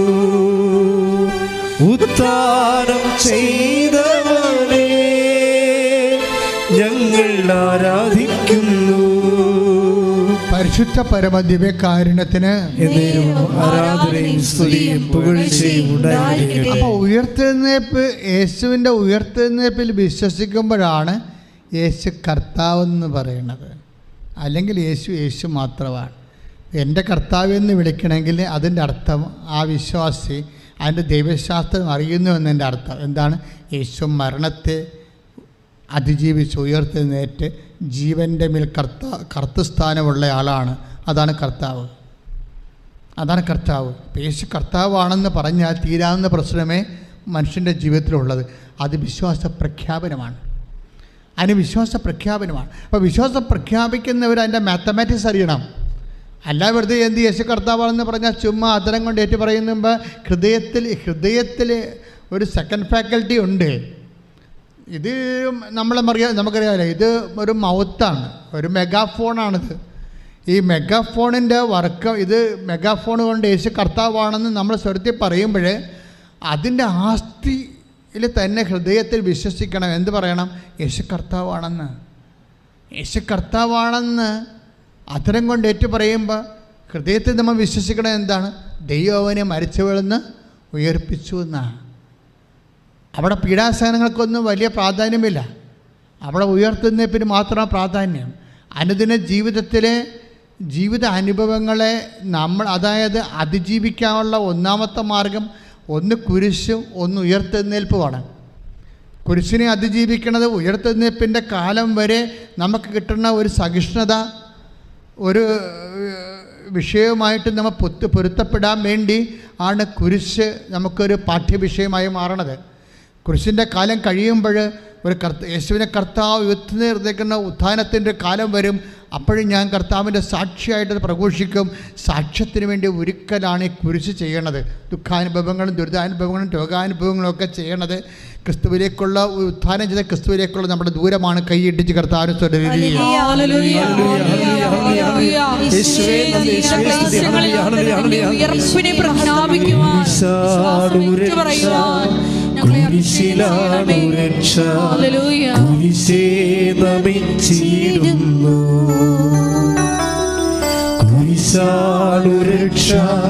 കുരിശിലാണു രക്ഷ, കുരിശേ നമിച്ചിടുന്നു. പരിശുദ്ധ പരമ ദിവ്യകാരുണ്യത്തിന് ആരാധനയും സ്തുതിയും പുകഴ്ചയും ഉണ്ടായിരിക്കട്ടെ. വിശ്വാസ പ്രഖ്യാപനത്തിൻ്റെ മെക്കാനിസമാണ് ഞാൻ നിങ്ങളോട് പറഞ്ഞത്. ഇനി വരാൻ വിശ്വാസം തന്നെ. ഇത് എവിടുന്നാണ് വരുന്നത്? ഇത് എഫേസ്യർ 2:8 എന്താ പറയണത്? വിശ്വാസം വഴി പറഞ്ഞേ, വിശ്വാസം വഴി കൃപയാലാണ് നമ്മൾ രക്ഷിക്കപ്പെടുന്നത്. അപ്പൊ കൃപ നമുക്ക് ലഭിക്കുന്നതിനും രക്ഷിക്കപ്പെടുന്നതിനും കൃപ ദൈവത്തിൻ്റെ ശക്തിയാണെന്ന് ഓൾറെഡി ഞാൻ പറഞ്ഞു കഴിഞ്ഞു. നമുക്ക് വേണ്ടത് വിശ്വാസമാണ്. വിശ്വാസത്തെ വിശ്വാസത്തിൻ്റെ പ്രകാശനത്തിൽ ഒന്നാം ഘട്ടത്തിൽ വരണത് എന്താണ്? വിശ്വാസ പ്രഖ്യാപനമാണ്. അധരം കൊണ്ടാണ് നമ്മൾ പ്രഖ്യാപിക്കുന്നത്. ഇനി വിശ്വാസത്തിൻ്റെ പ്രകാശനങ്ങളുണ്ട്. ഇപ്പം നിങ്ങൾ പറഞ്ഞില്ലേ, ഇപ്പം കഴിഞ്ഞ ദിവസങ്ങളിലൊരു സാക്ഷി ഉണ്ടായി, വിശ്വാസ പ്രകാശനം. അതായത് അതും ഇതുപോലെ തന്നെ ടെൻഷൻ എന്നും പറഞ്ഞൊരു വ്യക്തിയാണ്. പുള്ളി വലിയ ഹൈ ബിസിനസ്, പുള്ളിക്കാരുടെ പ്രശ്നം 40 ലക്ഷം കടവാണ്. ഈ ഉടമ്പടിയിലൊക്കെ വരുന്നതെന്ന് വെച്ചാൽ നിസ്സാര കാര്യം. 5 കോടി കടം, 40 ലക്ഷക്കണക്കിന് ലക്ഷക്കണക്കിനും കോടിക്കണക്കിനും കടമുള്ള ആൾക്കാരാണ് ഉടമ്പടി കാലങ്ങളിൽ കൊണ്ടെടുക്കുന്നത്. ടെൻഷൻ്റെ പ്രശ്നം എന്ന് വെച്ച് കഴിഞ്ഞാൽ അദ്ദേഹത്തിൻ്റെ ആപ്പ് നിരോധിച്ച്. ആപ്പെന്ന് പറയുന്നത് അങ്ങനെ കന്നഡ ഡിസൈൻ ചെയ്ത് കന്നഡ ഹോൾസെയിൽ ബിസിനസ് ചെയ്യുന്ന ആളാണ്. അപ്പോൾ ഈ കന്നഡയിൽ നമുക്കൊരു ആപ്പുണ്ടെങ്കിൽ, ഇപ്പോൾ കൃപാസനത്തിന് ആപ്പ് ചെയ്തുകൊണ്ടിരിക്കുകയാണ്. എന്നുവെച്ചാൽ കൃപാസനം ഇപ്പോൾ നമുക്ക് ലൈറ്റക്കാൻ്റെ പേ റിക്വസ്റ്റ് ഉണ്ട്, ഓൺലൈൻ ഉടമ്പടിയുണ്ട്, അതുപോലെ തന്നെ യൂട്യൂബുണ്ട്, ഫേസ്ബുക്കുണ്ട്, ടെലഗ്രാമുണ്ട്, വാട്സപ്പുണ്ട്. ഇതെല്ലാം സിംഗിൾ വിൻഡോയിലേക്ക് വരും. അപ്പോൾ ഈ ആപ്പ് ഡൗൺലോഡ് ചെയ്യണമെന്നുണ്ടെങ്കിൽ ഇപ്പം ഡൗൺലോഡ് ചെയ്യരുത്, ഞാൻ പറയാം. അതിനെ കുറച്ച് ലാസ്റ്റ് വർക്ക് ചെയ്തുകൊണ്ടിരിക്കുകയാണ്. എത്ര 1.5 കൊല്ലമായി ചെയ്യണത്. നിസ്സാരമല്ല, കുറേ വർക്കുണ്ട് അതിന്. അപ്പോൾ കംപ്ലീറ്റ് ആപ്പ് ചെയ്യാൻ ഈ ആപ്പ്, ഇയാളുടെ കന്നഡയുടെ ആപ്പ്, ടെൻഷൻ്റെ കന്നഡയുടെ ആപ്പ് ഇൻ്റർനാഷണൽ ലെവലിൽ നിരോധിച്ചു. ഇത് കേസുണ്ടായി. കാര്യം മറ്റ് കന്നഡ കച്ചവടക്കാരൊക്കെ പ്രശ്നം ഉണ്ടാക്കി എന്തോ ചെയ്തിട്ട് അവർ കേസ് കൊടുത്തിട്ട് ഇൻ്റർനാഷണൽ ലെവലിൽ കമ്പനി ആപ്പ് നിരോധിച്ചു. ആപ്പ് നിരോധിച്ചവരുടെ കന്നഡ ബിസിനസ് തകർന്നാണ്. ആപ്പ് നിരോധിച്ചു കഴിഞ്ഞാൽ പിന്നെ അയാൾ തന്നെ ഡിസൈൻ ചെയ്യണേ കന്നഡയെ. അപ്പോൾ അത് ആപ്പിലാണ് ഇടണത്. അതാണ് ആൾക്കാർ ഡൗൺലോഡ് ചെയ്തിട്ട് കന്നഡ റീറ്റെയിലായിട്ട് എടുക്കുന്ന ആൾക്കാരില്ലേ, അതാണ് അവർ ആപ്പ് ഡൗൺലോഡ് ചെയ്തിട്ടാണ് നോക്കണത്. അതിൻ്റെ ഡിസൈൻ നോക്കിയിട്ട് ഇപ്പം നമുക്ക് എല്ലാം ഡിസൈൻ നമ്മളറിയുന്നില്ലെന്നേ ഉള്ളൂ. നമ്മളെങ്കിൽ കണ്ടൊക്കെ വെച്ച് നടക്കും. ഇവരെല്ലാവരും എപ്പോഴും അപ്ഡേഷനുണ്ട്, ഡിസൈനിൽ അപ്ഡേഷനുണ്ട്, എല്ലാത്തിനും ഉണ്ട് അല്ലേ? ആഭരണങ്ങൾക്ക് ഇല്ല, വാച്ചിന്, എല്ലാത്തിനും ഡിസൈൻ അപ്ഡേഷനുണ്ട്. അപ്പോൾ അപ്ഡേഷനെല്ലാം ആപ്പ് വഴിയാണ് നടക്കുന്നത്. പക്ഷേ ആപ്പ് നിരോധിച്ചു. ആപ്പ് നിരോധിച്ചതോടുകൂടി ഈ ടെൻഷൻ ശരിക്കും ടെൻഷനിലായിപ്പോയി. കാര്യം പിന്നെ കച്ചവടം ഇല്ലല്ലോ. എല്ലായിടത്തും കച്ചവടം പെൻഡിങ് ആകുകയും അയാൾക്ക് കടം കിട്ടാനുള്ളവർക്ക് കൊടുക്കാൻ പറ്റാതെയും സെയിലെല്ലാം മരവിച്ചു പോയി. തൃശ്ശൂർക്കാരനാണ്. അപ്പോൾ സെയിലെല്ലാം മരവിച്ചു. 40 ലക്ഷം ഇൻട്രസ്റ്റോടുകൂടി കടത്തിലായി. അപ്പം ജീവിതം പൊങ്ങാൻ വേറെ ഒന്നും വേണ്ടല്ലോ. 40 ലക്ഷം ഇൻട്രസ്റ്റോട് കടത്തിലായപ്പോൾ ജെയ്സൺ പിന്നെ എന്നാ ചെയ്യേണ്ടത്? ഉടമ്പടി ആശ്രയിക്കാൻ, ഉടമ്പടി ചെയ്യാൻ. അതാണ് ഈ ഉടമ്പടി ചെയ്യുമ്പോൾ ജെയ്സൻ്റെ ഈ കന്നഡ ആപ്പ് നിരോധിച്ച കന്നഡയ്ക്ക് എന്നാ സംഭവിക്കണം നമ്മൾ അറിയണം. നമ്മൾ എപ്പോഴും ദൈവത്തോട് പറയുന്ന എനിക്ക് തോന്നുന്നത് ദൈവത്തോട് പ്രത്യേകിച്ചൊന്നും പറഞ്ഞു കൊടുക്കാതിരിക്കാൻ നല്ലത്. ഇന്നതുപോലെ ചെയ്തു തന്നാൽ ഇന്നതുപോലെ ഞാൻ രക്ഷപ്പെടും. അങ്ങനെയൊന്നും നിങ്ങൾ പറയാതിരിക്കുക നല്ലത്. കാര്യം നിങ്ങളുടെ കൊച്ചു ബുദ്ധിക്ക കുബുദ്ധിക്ക പറ്റുന്നതിനേക്കാൾ ഉപരി നമ്മുടെ ധാരണയുടെ അതിലേക്കാണ് ദൈവത്തിൻ്റെ ബുദ്ധി. മനസ്സിലായ? അപ്പം നമ്മൾക്കൊരു ധാരണ ഉണ്ടാവും, നമ്മുടെ കന്നഡ രക്ഷപ്പെടണമെങ്കിൽ, കന്നഡ വ്യാപാരം രക്ഷപ്പെടണമെങ്കിൽ ഇന്നത് ദൈവം ചെയ്തു തന്നാൽ മതി. അപ്പോൾ ദൈവത്തിനെ കയറി പഠിപ്പിക്കാൻ നിൽക്കരുത് ആരും. നിങ്ങൾ രക്ഷപ്പെടണമെങ്കിൽ ഇന്ന കാര്യം ദൈവം ചെയ്തു തന്നാൽ മതി എന്ന് പറയരുത്. അത് മണ്ടത്തര കാര്യം. പലപ്പോഴും ബൈബിൾ പറയും നിങ്ങളുടെ ധാരണകളെ അതിലേക്കാണ്. Take the word of God. നിങ്ങളുടെ ധാരണകളെ അതിലേക്ക്. ഫിലിപ്പിയർ 4:6-7 ഒന്നിനെക്കുറിച്ചും ആകുലരാകേണ്ട. അത് പറഞ്ഞേ, ഒന്നിനെക്കുറിച്ചും ആകുലരാകേണ്ട. പ്രാർത്ഥനയിലൂടെയും അപേക്ഷയിലൂടെയും കൃതജ്ഞതാ സ്തോത്രങ്ങളോടെ നിങ്ങളുടെ യാചനകൾ ദൈവസന്നിധിയിൽ അർപ്പിക്കുവിൻ. അപ്പോൾ നമ്മുടെ എല്ലാ ധാരണയെയും അതിലംഘിക്കുന്ന ദൈവത്തിന്റെ സമാധാനം നിങ്ങളുടെ ഹൃദയങ്ങളെയും ചിന്തകളെയും യേശുക്രിസ്തുവിൽ കാത്തുകൊള്ളും. അപ്പോൾ ഒരു സമാധാനം എന്ന് പറയുന്നത് ഒരു ഉത്തരമാണ്, ആൻസറാണ്. ദൈവത്തിൻ്റെ സമാധാനം എന്ന് പറഞ്ഞാൽ ദൈവത്തിൻ്റെ ഉത്തരമെന്ന അർത്ഥം. നിന്നിപ്പോൾ ജയിച്ച ടെൻഷൻ്റെ വിഷയത്തിന് അയാൾക്കൊരു ധാരണയുള്ളത് എന്താണ്? നിരോധിച്ച ആപ്പ് വീണ്ടും കമ്പനി റീസെറ്റ് ചെയ്ത് കഴിഞ്ഞാൽ അയാൾക്ക് സമാധാനം കിട്ടും, ഉത്തരം കിട്ടുമെന്നാണ്. പക്ഷേ ആ ധാരണയല്ല ഫിലിപ്പിയർ 4:6-7 പറയണത്. 4-ാം അധ്യായം 6-ാം വാക്യവും 7-ാം വാക്യവും പറയുന്നതാണ്, നിങ്ങളുടെ ജീവിതം രക്ഷപ്പെടാൻ നിങ്ങളുടെ ധാരണയെ അതിലംഘിക്കുന്ന ദൈവത്തിൻ്റെ സമാധാനം, ദൈവത്തിൻ്റെ ഉത്തരം. അവിടുത്തെ സമാധാനത്തിന് പീസ് എന്നല്ല, ആൻസർ എന്ന അർത്ഥം. ദൈവത്തിൻ്റെ ആൻസർ, ദൈവത്തിൻ്റെ ഉത്തരമുണ്ട്. ടെൻഷൻ അതനുസരിച്ച് ഉത്തരം, ആൻസർ. അയാൾ പിന്നെ ഒരു കാര്യമുണ്ട്, അയാൾ ഉടമ്പടിയുടെ സത്യസന്ധതയുള്ള ആളാണ്. നമ്മുടെ സത്യസന്ധത ഉണ്ടെങ്കിലാണ് ദൈവം ആ ഉടമ്പടിയുടെ യഥാർത്ഥ തനി നിറം കാണിക്കത്തുള്ളൂ. നമ്മൾ സത്യസന്ധത ഇല്ലാത്തവർ, നമുക്കൊരു ഉടമ്പടി എടുക്കുന്നവരിൽ എനിക്കറിയാം ഒരു 70% പേര് സത്യസന്ധത ഇല്ലാത്തവരാണ്. ഉള്ള കാര്യം ഞാൻ മുഖത്ത് നോക്കി പറയുകയാണ്. ഉടമ്പടി എടുക്കുന്നവരിൽ 70% പേര് സത്യസന്ധത ഇല്ലാത്തവരാണ്. അവർ ദൈവത്തോട് എന്താണ് ഉടമ്പടി ചെയ്യിക്കണമെന്ന് അവർക്ക് അറിയത്തില്ല. അവരുടെ വിഷയത്തെക്കുറിച്ച് അവരെപ്പോഴും ഭയങ്കര ആകുലരായിരിക്കും, ദൈവത്തെക്കുറിച്ച് ഒരിക്കലും അല്ല. അതാണ് നമുക്ക് ഉടമ്പടി പറ്റുന്ന ഒരു അബദ്ധം. പക്ഷേ ടെൻഷൻ അങ്ങനെയല്ല. ടെൻഷൻ എന്തെല്ലാം കാര്യം ചെയ്തറിയാം. 40 ലക്ഷം കടത്തി കിടന്നിട്ട് എന്തെല്ലാം കാര്യം ആ മനുഷ്യൻ ചെയ്തെന്നറിയാവോ? ഓരോ റിട്ടയർ ഷോപ്പ്, കേരളം മുഴുവൻ റിട്ടയർ ഷോപ്പാണ്. അയാൾക്ക് കാശ് കൊടുക്കാനുള്ള ആൾക്കാരാണ്. എല്ലാവരെയും കാണാൻ പോകുമ്പോഴൊക്കെ ചില സമയത്ത് കടയടച്ച് പിരിയുമ്പോഴൊക്കെയാണല്ലേ നമ്മൾ കാശ് കളക്ട് ചെയ്യണ ആൾക്കാർ. കട അടക്കാൻ നേരത്തല്ല കാശ് കളക്ട് ചെയ്യുന്നത്. അപ്പോൾ പല സമയത്തും കൊല്ലത്തും ട്രിവാൻഡ്രത്തും കാസർഗോഡും ഒക്കെ പോയി കട അടച്ച് കടക്കാൻ നേരത്തെ കാശ് കളക്ട് ചെയ്ത് കിട്ടണ കാശ് വാങ്ങിച്ചിട്ട് പുറത്തിറങ്ങുമ്പോൾ ഇയാൾ ചെയ്യണ എന്താ പരിപാടി? എന്താ? ഇയാൾ ഉടമ്പടിയുടെ ആ ജീവകാരുണ്യ പ്രവർത്തനം കൃത്യമായിട്ട് ചെയ്യുന്നുണ്ട്. ആ സാക്ഷ്യം അടിപൊളി സാക്ഷ്യമാണ്. എന്താ ചെയ്യേണ്ടത്? അയാൾ നിരത്തിൽ കിടന്നുറങ്ങുന്ന രോഗികളെയൊക്കെ വിളിച്ചെഴുന്നേൽപ്പിക്കും. ഒത്തിരി പേര് നിരത്തിലൊക്കെ കിടന്ന് ഉറങ്ങത്തില്ലേ? എന്നിട്ട് ചോദിക്കും ഭക്ഷണം കഴിച്ചിട്ടാണ് ഉറങ്ങണമെന്ന് ചോദിക്കും. അവർ ചോദ്യം മതിയില്ല ദൈവത്തിൻ്റെ മനസ്സ് കുറുക്കുവാൻ. ഭക്ഷണം കഴിച്ചിട്ടാണ് ഉറങ്ങണം. അപ്പോൾ ചിലർ പറയും ഇല്ലെന്ന് പറയും, എന്നാ ബാന്ന് പറയും. എന്നിട്ട് ഹോട്ടലിൽ കൊണ്ടുപോയി, ഏത് ഹോട്ടലാണ് തുറന്നിരിക്കണം അവിടെ കൊണ്ടുപോയി മനുഷ്യൻ ഭക്ഷണം വാങ്ങിച്ചു കൊടുക്കും.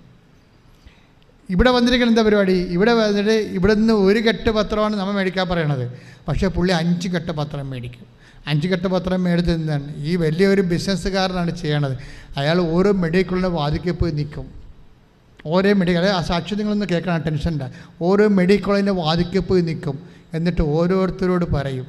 അപ്പോൾ അക്രൈസ്തവ സഹോദരങ്ങളെ കാണുമ്പോൾ അയാൾ കാനായിലെ കല്യാണത്തെക്കുറിച്ച് സംസാരിക്കും.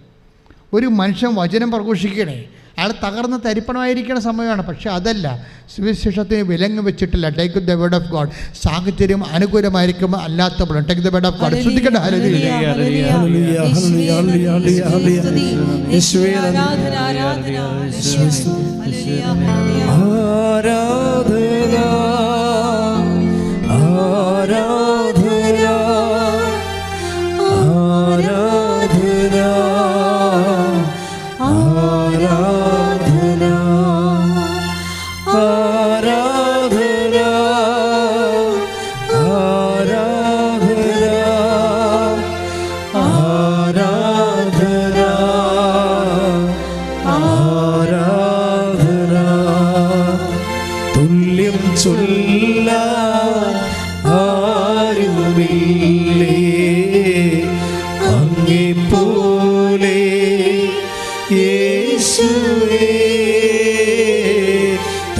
തുല്യം ചൊല്ലാൻ ആരുമില്ലേ, അങ്ങേ പോലെ യേശുവേ. ജീവനേ സ്വന്തമേ അങ്ങേ മാറി ചായുന്നു ഞാൻ. ജീവനേ സ്വന്തമേ അങ്ങേ മാറി ചായുന്നു ഞാൻ. ആരാധന ആരാധന ആരാധന ആരാധന.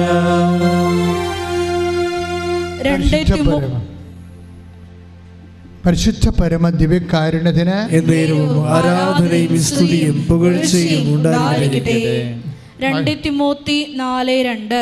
2 തിമോത്തി 4:2. വചനം പ്രസംഗിക്കുക, വചനം പ്രസംഗിക്കുക. സാഹചര്യങ്ങൾ അനുകൂലമാണെങ്കിലും അല്ലെങ്കിലും ജാഗരൂകതയോടെ വർത്തിക്കുക. മറ്റുള്ളവരിൽ ബോധ്യം ജനിപ്പിക്കുകയും അവരെ ശാസിക്കുകയും ഉദ്ബോധിപ്പിക്കുകയും ചെയ്യുക. വചനം പ്രഘോഷിക്കുക, സാഹചര്യം അനുകൂലമാണെങ്കിലും അല്ലെങ്കിലും. എപ്പോഴും നമുക്ക് സാഹചര്യം അനുകൂലമായി വരിക. ഇപ്പം ജെയ്സിന് സാഹചര്യം അനുകൂലമല്ല. 40 ലക്ഷം കടവും അതിൻ്റെ ഇൻട്രസ്റ്റും കടക്കാരുടെ വിളിയും തിരക്കും എല്ലാമാണ്. പക്ഷെ അതിൻ്റെ ഉള്ളിലും അദ്ദേഹം വചനം പ്രഘോഷിക്കുകയാണ്. പല വിശ്വാസികളാണെങ്കിലും അയ്യോ നാം ഉടമ്പടി എടുത്തിട്ടും കടക്കാർ വിളി നിർത്തണില്ലല്ല എന്ന് പറഞ്ഞുകൊണ്ട് മാറിക്കിടന്ന് ഉറങ്ങും, അല്ലെങ്കിൽ 2 സ്മോൾ അടിക്കും. അങ്ങനെ ഇരുട്ടുകൊണ്ട് കൂട്ടിടക്കാനൊന്നും പറ്റത്തില്ല. അത് നട്ടലില്ലാത്ത പരിപാടിയാണ്. മറിച്ച് ദൈവശക്തിയുള്ളവൻ നട്ടുള്ളവനാണ്. വിശ്വാസം നമുക്ക് നൽകുന്നത് എക്സ്ട്രാ നട്ടല്ലാണ്. കൈയിട്ടിച്ച് കർത്താവിനെ സമയങ്ങളിൽ ഞങ്ങൾക്ക് നൽകണമേ. ആരാധന ആരാധന. പരിശുദ്ധ പരമ ദിവ്യകാരുണ്യത്തിന് വിശ്വാസിയെ സംബന്ധിച്ചിടത്തോളം ഉള്ള അനുഭവമാണ് സുവിശേഷം. ഇപ്പം കടമുണ്ടാകാം, രോഗമുണ്ടാകാം, പക്ഷെ സുവിശേഷം വിലങ്ങ് വെക്കപ്പെട്ടിട്ടില്ല. സുവിശേഷം സാഹചര്യം അനുകൂലമല്ലെങ്കിലും അത് പ്രഘോഷിക്കാനുള്ള വിശ്വാസമെന്ന് പറയണത് അത് വിശ്വാസത്തിൻ്റെ ഒരു പ്രകാശനമാണ്. ഇപ്പം ജെയ്സൺ ഞാൻ പറഞ്ഞ വിശ്വാസം കൈമാറുന്നത് വിശ്വാസ പ്രഖ്യാപനത്തിലൂടെ, പിന്നെ എന്താണ് വിശ്വാസ പ്രകാശനത്തിലൂടെ. വിശ്വാസ പ്രകാശനമാണ് ഇപ്പോൾ ജെയ്സൺ ചെയ്യണത്. എന്താണ് കാര്യം? അവിടെ സാഹചര്യം അനുകൂലമല്ല, പക്ഷേ സ്റ്റിൽ അയാൾ ഓരോ മെഡിക്കൽ കോളേജിനെ വാദിക്കലും ഹോസ്പിറ്റൽ വാദിക്കുന്നതുകൊണ്ട് കൃപാസനം പത്രം പറഞ്ഞ് കൊടുക്കുക. അത് അക്രൈസ്തവരാണെന്ന് കണ്ട അദ്ദേഹം കാനായിലെ കല്യാണത്തെക്കുറിച്ചും ഒരു കുടുംബം അന്യം നിന്ന് പോകാൻ പോകുമ്പോൾ തകർച്ച ബാധിക്കുമ്പോൾ അമ്മ എങ്ങനെ മധ്യസ്ഥം വഹിക്കണമെന്നും അമ്മയുടെ മധ്യസ്ഥം എങ്ങനെ യേശു കേൾക്കണമെന്നും എങ്ങനെ വീണ്ടെടുക്കണമെന്നും ഈ മനുഷ്യൻ പറഞ്ഞ് ആ മനുഷ്യൻ പഠിച്ച് സുവിശേഷം പ്രഘോഷിക്കാൻ കൊടിയ കടത്ത് നിന്നുകൊണ്ട് ആ മനുഷ്യൻ സാഹചര്യം അനുകൂലമല്ലാത്തപ്പോഴും ആ മനുഷ്യൻ സുവിശേഷം വിലങ്ങ് വെക്കാത്ത സുവിശേഷം പ്രസംഗിച്ചുകൊണ്ടിരിക്കുകയാണ്. ഇന്ന് പ്രാർത്ഥിക്കുക, കർത്താവായ ദൈവമേ, ഈ വചനം കേൾക്കുന്ന എൻ്റെ ജീവിതത്തില് എൻ്റെ ജീവിത സാഹചര്യം രോഗങ്ങൾ കൊണ്ടോ കടങ്ങൾ കൊണ്ടോ ജോലിയില്ലായ്മ കൊണ്ടോ കലഹങ്ങൾ കൊണ്ടോ വിവാഹമോചനം കൊണ്ടോ കമ്പനിയുടെ തകർച്ച കൊണ്ടോ കമ്പനിയുടെ തകർച്ചകൾ കൊണ്ട്, ഏത് തകർച്ചയാണെങ്കിലും, ഏത് തരത്തിലാണെങ്കിലും മരണത്തിന്റെ തകർച്ചയെ അതിജീവിച്ചുകൊണ്ട് പുനരുദ്ധാനം ചെയ്ത യേശുവിൽ വിശ്വസിക്കുന്ന എന്നിലേക്ക് ഉദ്ധാനത്തിന്റെ ശക്തി അഭിഷേകമായി നൽകണമേ. എല്ലാ സാഹചര്യത്തിലും അനുകൂലമായാലും പ്രതികൂലമായാലും വിശ്വാസ പ്രകാശനമായി സുവിശേഷം പ്രഘോഷിക്കുവാൻ, സുവിശേഷം പ്രാവർത്തികമാക്കുവാൻ, സുവിശേഷം പ്രകാശിപ്പിക്കുവാൻ അഭിഷേകം ചെയ്യണമേ.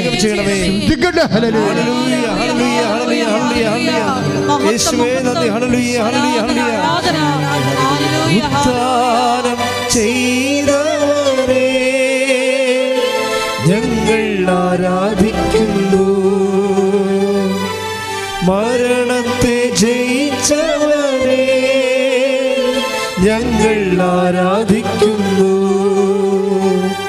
ഉദ്ധാനം ചെയ്തവരെ ഞങ്ങൾ ആരാധിക്കുന്നു, മരണത്തെ ജയിച്ചവരെ ഞങ്ങൾ ആരാധിക്കുന്നു.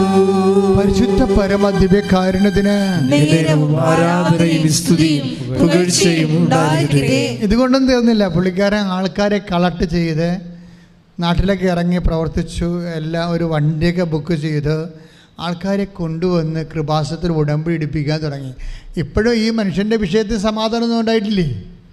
പക്ഷെ അങ്ങനെ അഡ്വാൻസ് ചെയ്യണം ദൈവത്തിനെ. അല്ല, നമ്മളിപ്പോൾ ചിലരുണ്ടല്ലോ ഓരോരോ പ്രത്യക്ഷീകരണ പ്രാർത്ഥന ചെയ്തേച്ചും വന്ന് കമ്പ്യൂട്ടർ അടിച്ചു നോക്കും. ഓഫർ ലെറ്റർ വന്നാന്ന് അടിച്ചു നോക്കത്തില്ലേ? ഓരോ എന്തെങ്കിലുമൊക്കെ പ്രത്യക്ഷ പ്രാർത്ഥന എന്തെങ്കിലുമൊക്കെ ചില ചില്ലറ പരിപാടിയൊക്കെ ചെയ്തേച്ച് ശേഷം വന്നിട്ട് വിസ വന്നത് കമ്പ്യൂട്ടർ അടിച്ച് നോക്കും. അതൊക്കെ ഒരു ഞരമ്പ് രോഗമാണ്. ദൈവത്തിനെ പരീക്ഷിക്കാൻ വേണ്ടി, വയറ്റിപ്പഴുപ്പിന് വേണ്ടി മാത്രം ഉടമ്പടി ചെയ്ത ആൾക്കാർ. അങ്ങനെ നിങ്ങൾ നശിക്കരുത്. ദൈവത്തിൻ്റെ മുമ്പിൽ വിലയില്ലാത്ത ആൾക്കാരായിട്ട് ബ്രാൻഡ് ചെയ്യരുത്. അപ്പോൾ ദൈവത്തിന് മനസ്സിലാകത്തില്ല, ദൈവത്തിനല്ല വില, നിങ്ങളുടെ വിസയ്ക്കാണ് നിങ്ങൾ പ്രാധാന്യം കൊടുക്കണമെന്ന്. എന്തിനാണ് ദൈവത്തിന് പിടി കൊടുക്കണത്? അത് ലോക മണ്ടത്തരങ്ങളാണ്. കുറച്ച് ബുദ്ധി വേണം ദൈവമായിട്ട് ഇടപെടണമെങ്കിൽ. ആ ബ്രാൻഡഡ് ആകാതിരിക്കാൻ പ്രത്യേകം ശ്രദ്ധിക്കണം. ഈ ജെയ്സൺ കണ്ടില്ലേ, ബ്രാൻഡഡ് അല്ല. അയാൾക്ക് എന്തുമായിട്ട് അത് എൻ്റെ കടങ്ങളെക്കുറിച്ചും ഒക്കെ കർത്താവിന് തീരുമാനം ഉണ്ടാവും. എനിക്ക് കിട്ടിയ അഭിഷേകത്തിൽ ഞാൻ ദൈവത്തിൻ്റെ ജോലി ചെയ്യുമെന്ന് പറഞ്ഞ് അദ്ദേഹം ഓരോരോ ദാനങ്ങൾ ചെയ്യുക, ദാനധർമ്മങ്ങൾ ചെയ്യുക, ഇങ്ങനെ കുറേ ജോലി ചെയ്തുകൊണ്ടിരിക്കുകയാണ്. സുവിശേഷ വേല ചെയ്യുക. ഇത് വിശ്വാസത്തിൻ്റെ പ്രകാശനങ്ങളാണ്. വിശ്വാസത്തിൻ്റെ പ്രഖ്യാപനം പറഞ്ഞു, വിശ്വാസത്തിൻ്റെ പ്രകാശനം പറഞ്ഞു. അപ്പോൾ എന്താ സംഭവിച്ചത്? അയാൾ സ്വപ്നത്തിൽ വിചാരിക്കാത്ത ധാരണ അധ്യയനിക്കുന്ന ഒരു പുതിയ വഴിയുമായിട്ട് മാതാവ് വരണത്. നമ്മൾ ഞെട്ടിപ്പോവും, കണ്ണ് നിറഞ്ഞു പോവും. എന്താ അമ്മ ചെയ്തെന്നറിയോ? ഈ മനുഷ്യൻ്റെ അപ്പൂപ്പൻ്റെ കാലത്ത് കൈമാറ്റം വന്ന ഒരു കുടുംബപ്പുരയിടമുണ്ട്.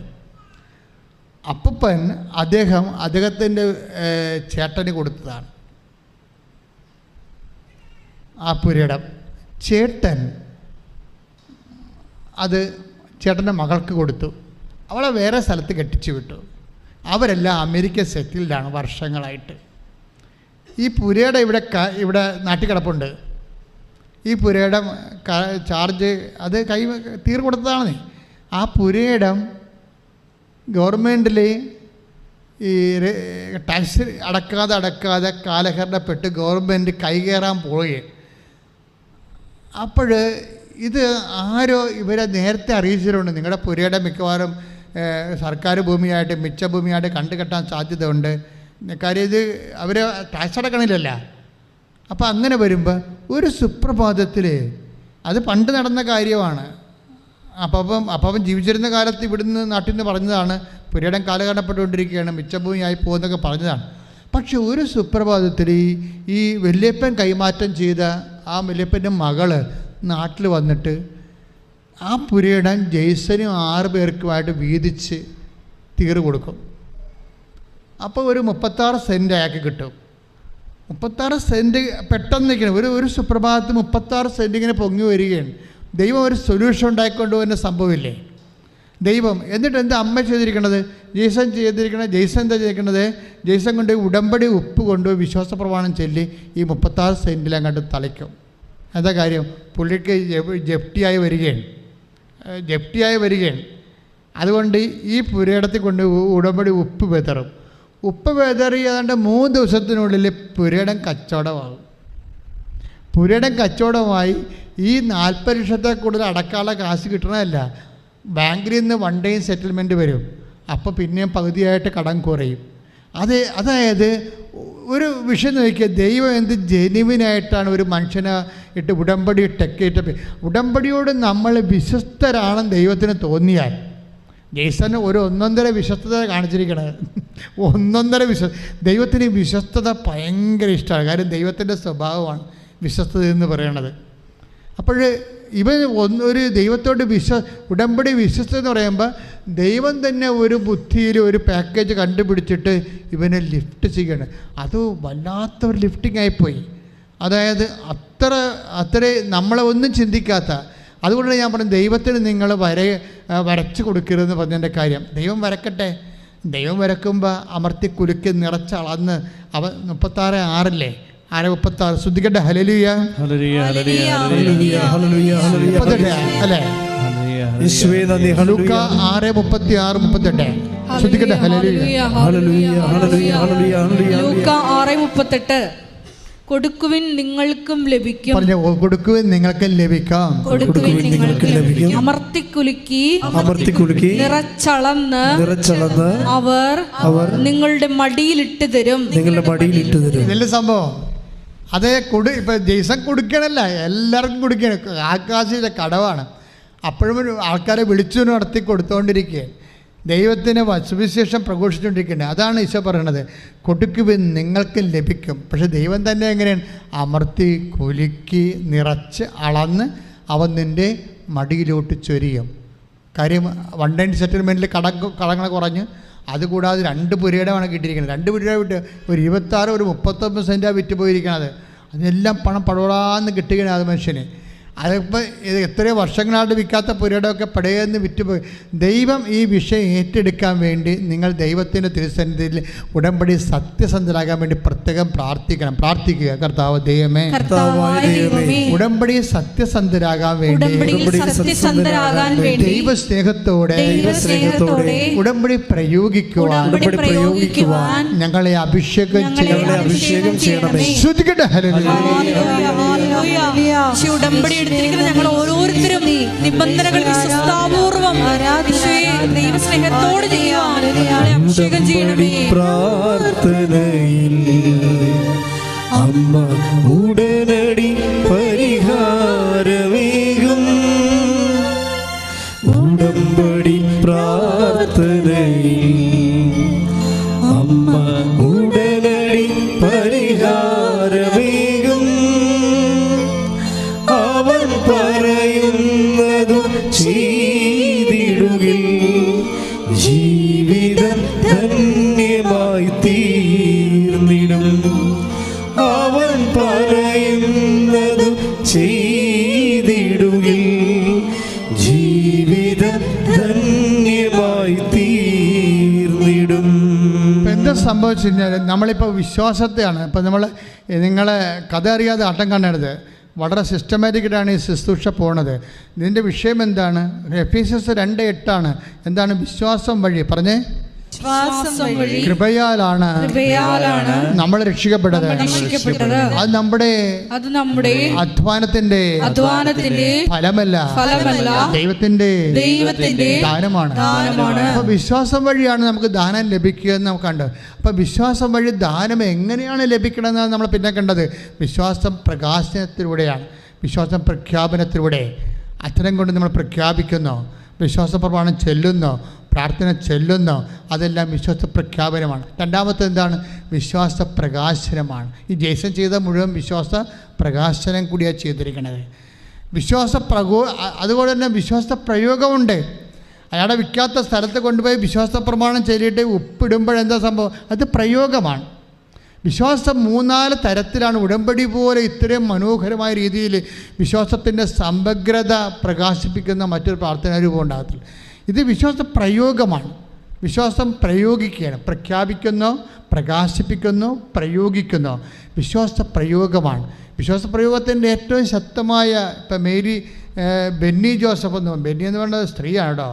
ബെന്നി ജോസഫ് എന്ന് പറഞ്ഞ സാക്ഷ്യമുണ്ടായി ഈ ദിവസങ്ങളുണ്ടായിരുന്നു. എനിക്ക് ഭയങ്കര ഇഷ്ടപ്പെട്ടൊരു സാക്ഷ്യമാണ്. ബെന്നി ജോസഫിൻ്റെ പ്രോബ്ലം വെച്ച് കഴിഞ്ഞാൽ 10-28 കൊല്ലമായിട്ട് അവർ ഈ കോട്ടപ്പുറത്തുള്ളതാണ്, കൃഷ്ണൻകോട്ട ഇടവകയാണ്. അവിടെ പ്രശ്നം നിങ്ങൾ ചിന്തിച്ചാൽ കഴിഞ്ഞാൽ അവിടെയൊക്കെ മുഴുവൻ വെള്ളമല്ല. നമ്മൾ ഈ പ്രളയത്തിൻ്റെ സമയത്ത് ഏറ്റവും കൂടുതൽ ദുരിതം അനുഭവിച്ച സ്ഥലങ്ങളാണ് കോട്ടപ്പുറം. പെരിയാറൊക്കെ വന്ന് വീഴുന്ന സ്ഥലമല്ലേ. ഇപ്പോൾ പെരിയാർ പൊങ്ങുമ്പോൾ ഓട്ടോമാറ്റിക്കലായിട്ട് എല്ലാ വീട്ടിലും വെള്ളം പൊങ്ങി. എത്രയോ സ്ഥലമാണ് വൈപ്പിൻ തൊട്ട് അങ്ങ് ചെറായി വരെയും, ചെറായം കഴിഞ്ഞ് വെള്ളം പൊങ്ങിയില്ലേ, എല്ലാ വീട്ടിലും വെള്ളം കയറി. അപ്പം അതുപോലെ അവരുടെ വീടിൻ്റെ അടുത്ത് കൂടി ഒരു തോട് പോകണ്ടേ, ഒരു തോട്. ഈ തോടിൻ്റെ പ്രശ്നം ഏറ്റവും വരുമ്പോൾ 7 തോടിങ്ങനെ പൊങ്ങുമ്പോൾ എന്നാ പറ്റണമെന്ന് വെച്ച് കഴിഞ്ഞാൽ അവിടെ പറമ്പിലേക്ക് വെള്ളം കയറും. തോട്ടിലെ വെള്ളം പറമ്പ്, ഇപ്പോഴത്തെ കാലത്ത് തോടെന്ന് പറയുമ്പോൾ അറിയാമല്ലോ, എല്ലാ അഴുക്കും ഉണ്ടാകുന്ന വേസ്റ്റ് ഇട്ട സെപ്റ്റി ടാങ്ക് പൊട്ടി ഒഴുകണ പോലെയാണ് ഈ തോടൊക്കെ പൊട്ടണത്. നിങ്ങളൊന്ന് പ്രാർത്ഥിക്കേണ്ട ഒരു വിഷയമാണ്. കാര്യം ഒരു 50 കൊല്ലം മുമ്പ് നമ്മുടെ തോടൊക്കെ എന്ത് മനോഹരമായിരുന്നു, വൃത്തിയായിരുന്നു, മെനയായിരുന്നു. ഇപ്പോൾ എല്ലാം സെപ്റ്റി ടാങ്ക് പോലെ കറുത്തില്ലേ. അതായത് നമ്മുടെ സംസ്കാരത്തിൽ വന്നിരിക്കുന്ന ഒരു പെശകാണ് ശരിക്കും. നമ്മുടെ എഡ്യൂക്കേറ്റഡ് ആണ്, പക്ഷേ നമുക്ക് സംസ്കാരം കുറവാണ്. അതുകൊണ്ട് നമ്മുടെ പരിസരങ്ങളൊക്കെ ഭയങ്കര മലിനീകരണമാണ്. വെള്ളം മാത്രമല്ല, അന്തരീക്ഷവും എല്ലാം. ഇപ്പോൾ പണ്ടൊക്കെ നമ്മൾ കടകളിലൊക്കെ ചെല്ലുമ്പോൾ കണ്ടിട്ടില്ലേ, സിഗരറ്റ് കുറ്റിയും അതുപോലെ ബീഡി കുറ്റിയും എല്ലാം ഇവിടെ കിടക്കണ കാണാം. സിഗരറ്റ് കുറ്റി, ആൾക്കാർ മുറുക്കാൻ തുപ്പണ. പണ്ട് മരണ വീട്ടിലൊക്കെ ചെന്ന് കഴിഞ്ഞാൽ നമ്മൾ ഭയങ്കര കുറേ ആൾക്കാരിങ്ങനെ സ്ഥിരം തുപ്പ് തൊഴിലാളികളായിട്ട് ഇരിപ്പുണ്ടാവും അല്ലേ. കുറേ ബീഡിയൊക്കെ വാങ്ങിച്ച് കുറേ വെറ്റിലൊക്കെ മുറുക്കി. ഇപ്പോൾ ആ കാലം കഴിഞ്ഞ് ഇപ്പോൾ നമ്മൾ വീട്ടിൽ മരണ വീട്ടിൽ ചെന്ന് കഴിഞ്ഞാൽ നമുക്കറിയാം, കുറേ വെറ്റിലൊക്കെ വെച്ചുകൊണ്ട് മുറുകി തോന്നിവാസം പറഞ്ഞുകൊണ്ടിരിക്കുന്ന ഒരു വർഗത്തെ കാണുമായിരുന്നു. നമ്മുടെ അപ്പൂപ്പന്മാരാണ്, അവരൊക്കെ മരിച്ചുപോയി. പക്ഷെ മുറുക്കാൻ ഇപ്പോൾ ഇല്ലെങ്കിലും വേറെ തരത്തിലുള്ള വിഷസംഭവങ്ങൾ ഒത്തിരി പൊതുവെ വന്ന്. അതുപോലെ അതെല്ലാം കൊണ്ടുവന്ന് ഇതെല്ലാം ഡംപ് ചെയ്യണത്, പ്ലാസ്റ്റിക്കും എല്ലാം ഡംപ് ചെയ്യണ തോട്ടിലാണ്. ഈ തോട് പൊങ്ങിയിട്ട് സെപ്റ്റി ടാങ്ക് പൊങ്ങിയ പോലെയുള്ള അവസ്ഥയാണ്. ഇവിടെ വീട്ടിൽ കയറിയ വെള്ളം, മഴ പെയ്ത വെള്ളം വീട്ടിൽ കയറും, പിന്നെ ജീവിക്കാൻ പറ്റത്തില്ല. 10-20 കൊല്ലമായി ഇതാ ഇവർ കെട്ടിവന്ന കാലം മുതൽ അനുഭവിക്കണതാണ്. ഇവർ വിശ്വാസം പ്രയോഗിക്കണ ഈ ബെന്നി ജോസഫ് വിശ്വാസം പ്രയോഗിക്കണ ഇവർക്ക് എന്താ ഇനി ഒരു മാർഗമില്ല. ഇത് അവരൊരു പ്രൈവറ്റ് തോടാണ്. പഞ്ചായത്തിൽ കൊണ്ട് അപേക്ഷ വെക്കുമ്പോൾ അവർ പറയും ഇത് ഞങ്ങൾക്കൊന്നും ഇതിൻ്റെ അത് ചെയ്യാനില്ല, ഇത് ഒരു ജന്മിയുടേതാണ്, പ്രൈവറ്റ് തോടാണെന്ന് പറയും. പിന്നെ എന്ത് ചെയ്യാൻ, സഹിക്കാതെ ഇരിക്കാൻ പറ്റും. നിങ്ങളവിടെ നിന്ന് വിട്ടിട്ട് പോകാൻ നോക്കാൻ പറയും. അതൊക്കെയാണ് മാനുഷികമായിട്ടുള്ള പരിഹാരം, അതാണ് അവർ പറയണത്. പക്ഷേ ദൈവത്തിൻ്റെ പരിഹാരങ്ങൾ കേൾക്കണ രസമാണ്. ഉടമ്പടി ചെയ്യുമ്പോൾ എന്താ സംഭവിക്കണത്? ഉടമ്പടി ചെയ്യുമ്പോൾ ബെന്നി ജോസഫ് എന്താ ചെയ്യണത്? അമ്മേ, ഞാൻ കെട്ടിവന്ന കാലം തൊട്ട് ഈ സെപ്റ്റി ടാങ്ക് പൊങ്ങി വന്ന് തോട് മുഴുവൻ പൊങ്ങി എൻ്റെ വീട്ടിൽ കയറിയിട്ട് എൻ്റെ മക്കൾ വളമൊക്കെ കടിച്ച് വല്ലാത്ത പ്രാകൃതം പിടിച്ച ജീവിതമാണ്. ഞങ്ങളീ നരകത്തിൽ നിന്ന് രക്ഷിക്കാൻ പറ്റണേ. അതാണ് ഉടമ്പടി. ഇത് ഉടമ്പടി ചെയ്തിട്ട് ഇവരെന്താ ചെയ്യണത്? ഈ ഉപ്പ് വാങ്ങിച്ച് വിശ്വാസ പ്രമാണം. ഞാൻ ഉടമ്പടി വിശ്വാസ പ്രയോഗത്തെക്കുറിച്ചാണ് പറയണത്. നിങ്ങളവർക്ക് എന്താ ഉടമ്പടി എന്താ ഉപ്പ് ഇതെന്നാ എന്താ കൂടോത്രമൊന്നുമല്ല. അത് വിശ്വാസത്തിൻ്റെ പ്രയോഗമാണ്. പ്രഖ്യാപനമുണ്ട്, പ്രകാശനമുണ്ട്, പ്രയോഗമുണ്ട്. ബെന്നി ജോസഫിൻ്റെ അത് പ്രയോഗമാണ്. ആ പ്രയോഗം ഈ ഉപ്പ് കൊണ്ടുപോയി ഇവർ വിശ്വാസ പ്രമാണം ചെല്ലിയിട്ട് ആദ്യം പ്രഖ്യാപിക്കും, ഈ തോട്ടിലോട്ടിടും. തോട്ടിടുമ്പോൾ നിങ്ങളവർക്കും തോടറിനെ പറ്റുമെന്ന്. അങ്ങനെയില്ല. എന്താ സംഭവിച്ചു കഴിഞ്ഞാലും 2 ദിവസം കഴിഞ്ഞപ്പോൾ പഞ്ചായത്തിൽ നിന്ന് വിളിക്കുക. പഞ്ചായത്ത് എന്ന് വെച്ചാൽ അവർ പറയണത് ഇന്നത്തെ പഞ്ചായത്ത് കമ്മിറ്റി നിങ്ങളുടെ വിഷയമാണ് ഡിസ്കസ് ചെയ്തത്, നിങ്ങളെ രക്ഷിക്കാൻ പറ്റുമോ എന്ന് ഞങ്ങളൊന്ന് ആലോചിക്കുകയായിരുന്നു. അപ്പോൾ ഒരു 5 ലക്ഷം രൂപ നിങ്ങളെ രക്ഷിക്കാൻ വേണ്ടി ഞങ്ങൾ നീക്കി വച്ചിട്ടുണ്ട്. പക്ഷേ 5 ലക്ഷം കൊണ്ട് നിങ്ങളുടെ വിഷയം പരിഹരിക്കപ്പെടത്തില്ല. അപ്പം ഞങ്ങൾ ബ്ലോക്കിൽ അതിനു വേണ്ടി വേറെ ഒരു അപേക്ഷ വെച്ചിട്ടുണ്ട്. പഞ്ചായത്തിൻ്റെ അപേക്ഷ ബ്ലോക്കിൽ വെച്ച്. അപ്പോൾ അടുത്ത ആഴ്ച പറഞ്ഞ് ബ്ലോക്കിൽ നിന്ന് 5 ലക്ഷം രൂപ അനുവദിച്ചെന്ന് പറഞ്ഞു. നോക്കിയേ, ഒരു കഥ പോണ പോക്ക് കണ്ടില്ലേ? ഒരു ഉപ്പെറിഞ്ഞ സംഭവമാണ്. അതെങ്ങനെ വർക്കൗട്ട് ചെയ്യണം നിങ്ങൾ ചിന്തിക്കണം. വിശ്വാസത്തിൻ്റെ പ്രയോഗമാണ്. കർത്താവ് എല്ലാ അധികാര സ്ഥാനങ്ങളെയും ചലിപ്പിക്കും. വിശ്വാസം പ്രഖ്യാപിക്കുന്നതിന് മുമ്പിൽ അധികാര സ്ഥാനങ്ങൾ ഞെട്ടിപ്പറക്കണ പോലെയുള്ള ഒരു വിറക്കലാണ്. പെട്ടെ ഇളകുകയല്ലേ. ഇവർക്ക് 10 ലക്ഷം രൂപ അനുവദിക്കും. എന്തിനാണെന്നറിയാമോ? ഇവരുടെ ഈ ഒഴുക്ക് ഈ തോട്ടിൽ നിന്ന് വേറെ സ്ഥലത്തേക്കൊരു കാണ കിട്ടും 10 ലക്ഷം രൂപയ്ക്ക്. അതോടുകൂടി തോട് പറ്റിപ്പോവും. ക്ലിയർ, തീർന്ന് പ്രശ്നം തീർന്നു. സിമ്പിൾ. 20 കൊല്ലമായിട്ടുള്ള പ്രശ്നമാണ്. വിശ്വാസം അതായത് എത്രയോ പേര് ഉടമ്പടി എടുക്കുന്നു. പക്ഷേ ഞങ്ങൾ എന്തുകൊണ്ടാണ് വളരെ ഉടമ്പടിയുടെ തനത് സാക്ഷ്യങ്ങളെ ഇവിടെ ഇടത്തുള്ളൂ? അതിൻ്റെ കാര്യം വെച്ച് കഴിഞ്ഞാൽ അത് പ്രയോഗിക്കുന്നതിന് അതിൻ്റെ മാസ്റ്റർ ബ്രെയിൻ, മാസ്റ്റർ ഫെയ്ത്ത് വേണം. കാര്യം നമുക്കറിയാമല്ലോ, വിശ്വാസം പോലെ തന്നെ അത് ഒറ്റകൈയാണ്, ഒറ്റകൈ പ്രയോഗമാണ്. കാര്യം വേറെ ഒരു മാർഗ്ഗം അവരുടെ മനസ്സിലില്ല, ചിന്തയിലുമില്ല. 20 കൊല്ലം അനുഭവിക്കുന്നതാണ്. ദൈവം അവരെ വീണ്ടെടുക്കുന്ന രീതി. പ്രാർത്ഥിക്കുക, കർത്താവ് ദൈവമേ, ഇതുപോലുള്ള വിശ്വാസ പ്രയോഗങ്ങളാൽ ഞങ്ങളെ ഓരോരുത്തരെയും ഓൺലൈൻ ധ്യാനം കേൾക്കുന്നവരെയും നീ പ്രത്യേകമായി അഭിഷേകം ചെയ്യണമേ. എല്ലാവർക്കും ഉടമ്പടി അടയാളം നൽകണമേ. ശ്രദ്ധിക്കട്ടെ.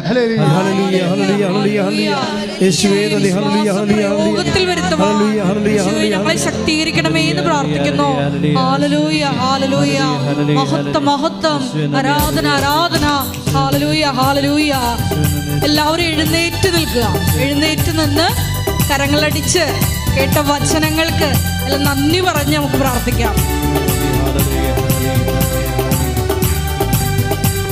വിശ്വാസത്തിനാൽ നീതിമാൻ ജീവിക്കും, വിശ്വാസിയെ പതരാതെ, വിശ്വാസിയെ പതരാതെ. വിശ്വാസത്തിനാൽ നീതിമാൻ ജീവിക്കും, വിശ്വാസിയെ പതരാതെ, വിശ്വാസിയെ പതരാതെ, വിശ്വാസിയെ പതരാതെ, വിശ്വാസിയെ പതരാതെ, വിശ്വാസിയെ പതരാതെ, വിശ്വാസിയെ പതരാതെ. വിശ്വാസത്തിനാൽ നീതിമാൻ ജീവിക്കും, വിശ്വാസിയെ പതരാതെ, വിശ്വാസിയെ പതരാതെ.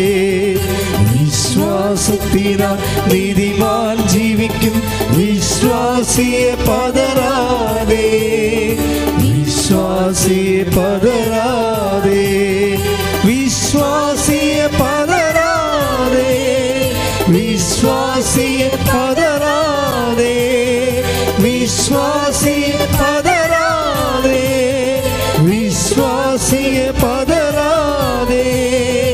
വിശ്വാസത്തിനാൽ നീതിമാൻ ജീവിക്കും, വിശ്വാസിയെ പതരാതെ, വിശ്വാസിയെ പതരാതെ. സ്തുതിക്കട്ടെ. ഹല്ലേലൂയ, ഹല്ലേലൂയ, ഹല്ലേലൂയ.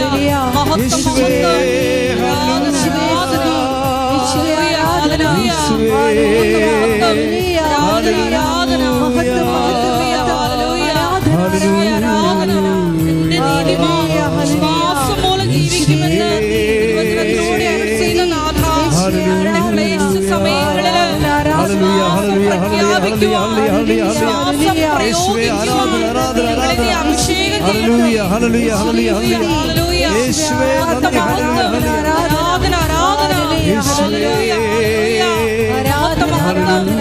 ആലയത്തിലായിരിക്കുന്ന എല്ലാ മക്കളെയും സമർപ്പിച്ച് പ്രാർത്ഥിക്കുന്നു.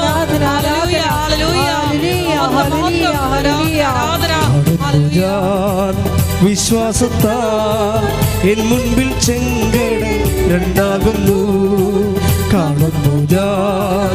വിശ്വാസത്താൽ എൻ മുൻപിൽ ചെങ്കടൽ രണ്ടാകുന്നു.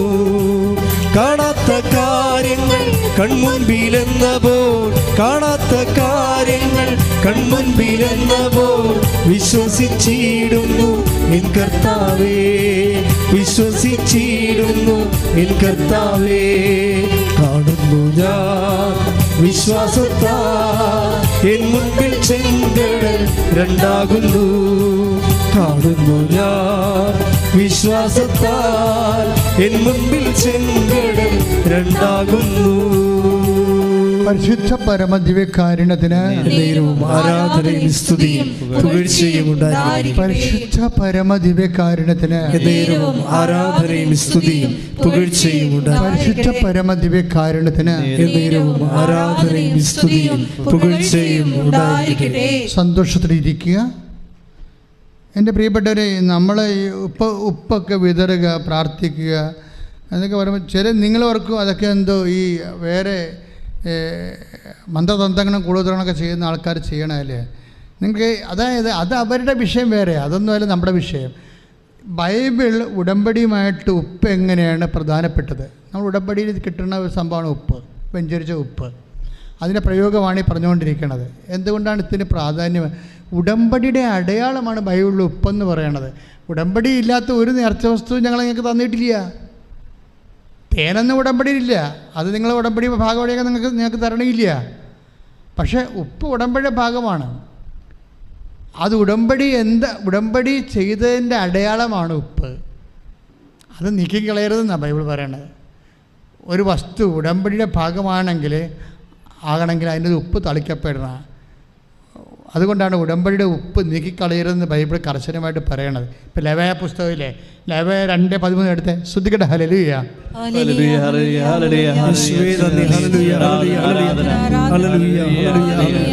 ലേവ്യർ 2:13 ധാന്യബലിയിൽ നിന്ന് നിന്റെ ദൈവത്തിന്റെ ഉടമ്പടിയുടെ ഉപ്പ് നീക്കിക്കളയരുത്.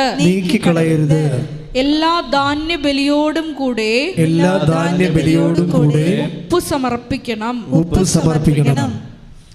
അപ്പോൾ ദൈവത്തിന് അർപ്പിക്കുന്ന ആ ഉടമ്പടിയിൽ അത് ദൈവത്തിൻ്റെതാണെന്ന് മുദ്ര ചാർത്തുന്ന അടയാളപ്പെടുത്തുന്ന ഉപ്പാണ്. അപ്പം നമ്മൾ ആ ഉപ്പ് തന്നെയാണ് പ്രയോഗിക്കുന്നത്. അത് വിശ്വാസ പ്രമാണം ശരിയാണ് പ്രയോഗിക്കുന്നത്. കാര്യം എന്താണ്? എൻ്റെ ഉടമ്പടി പ്രകാരം എൻ്റെ മെരിട്ട് തീർന്നിരിക്കുകയാണ്. ഇനി നിൻ്റെ ഗ്രേസേ ഉള്ളൂ.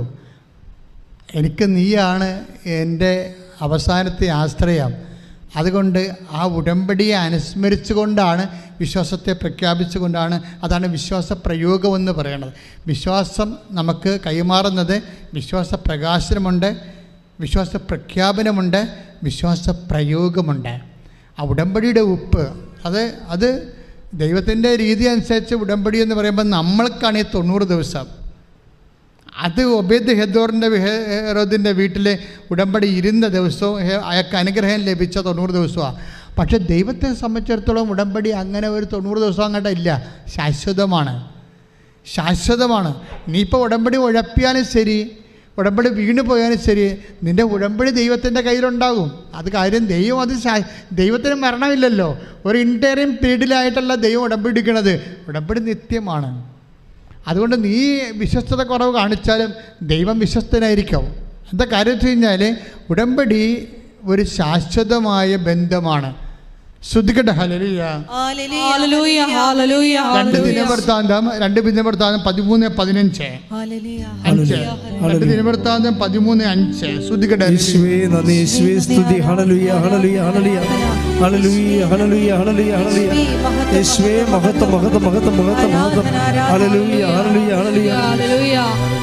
രണ്ട് ദിനവൃത്താന്തം 13:5.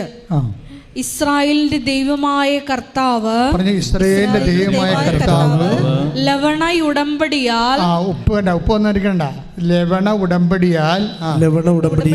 ദാവീദിനും പുത്രന്മാർക്കും ഇസ്രായേലിന്റെ രാജ്യത്വം ശാശ്വതമായി നൽകിയിരിക്കുന്നത് നിങ്ങൾക്കറിഞ്ഞുകൂടെ.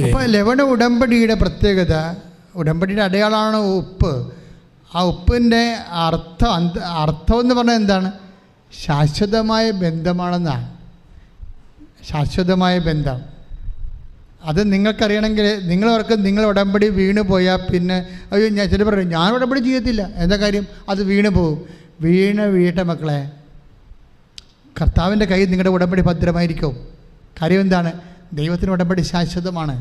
പിന്നെ നിങ്ങളുടെ ടൈം കഴിയുമ്പോൾ തിരിച്ചു വന്നാലും കർത്താവ് ആ വിഷയം ടേക്കപ്പ് ചെയ്യും. കാര്യം എന്താ പറയുക? ഇതറിയണമെങ്കിൽ നിങ്ങൾ കാര്യം ഈ ദിവസം നടന്നൊരു ഷോണിൻ്റെ സാക്ഷ്യം നോക്കിയാൽ മതി. വൈക്കത്തുനിന്ന് ഷോൺ എന്ന് പറഞ്ഞൊരു മകൾ സാക്ഷ്യം പറഞ്ഞിട്ടുണ്ട്.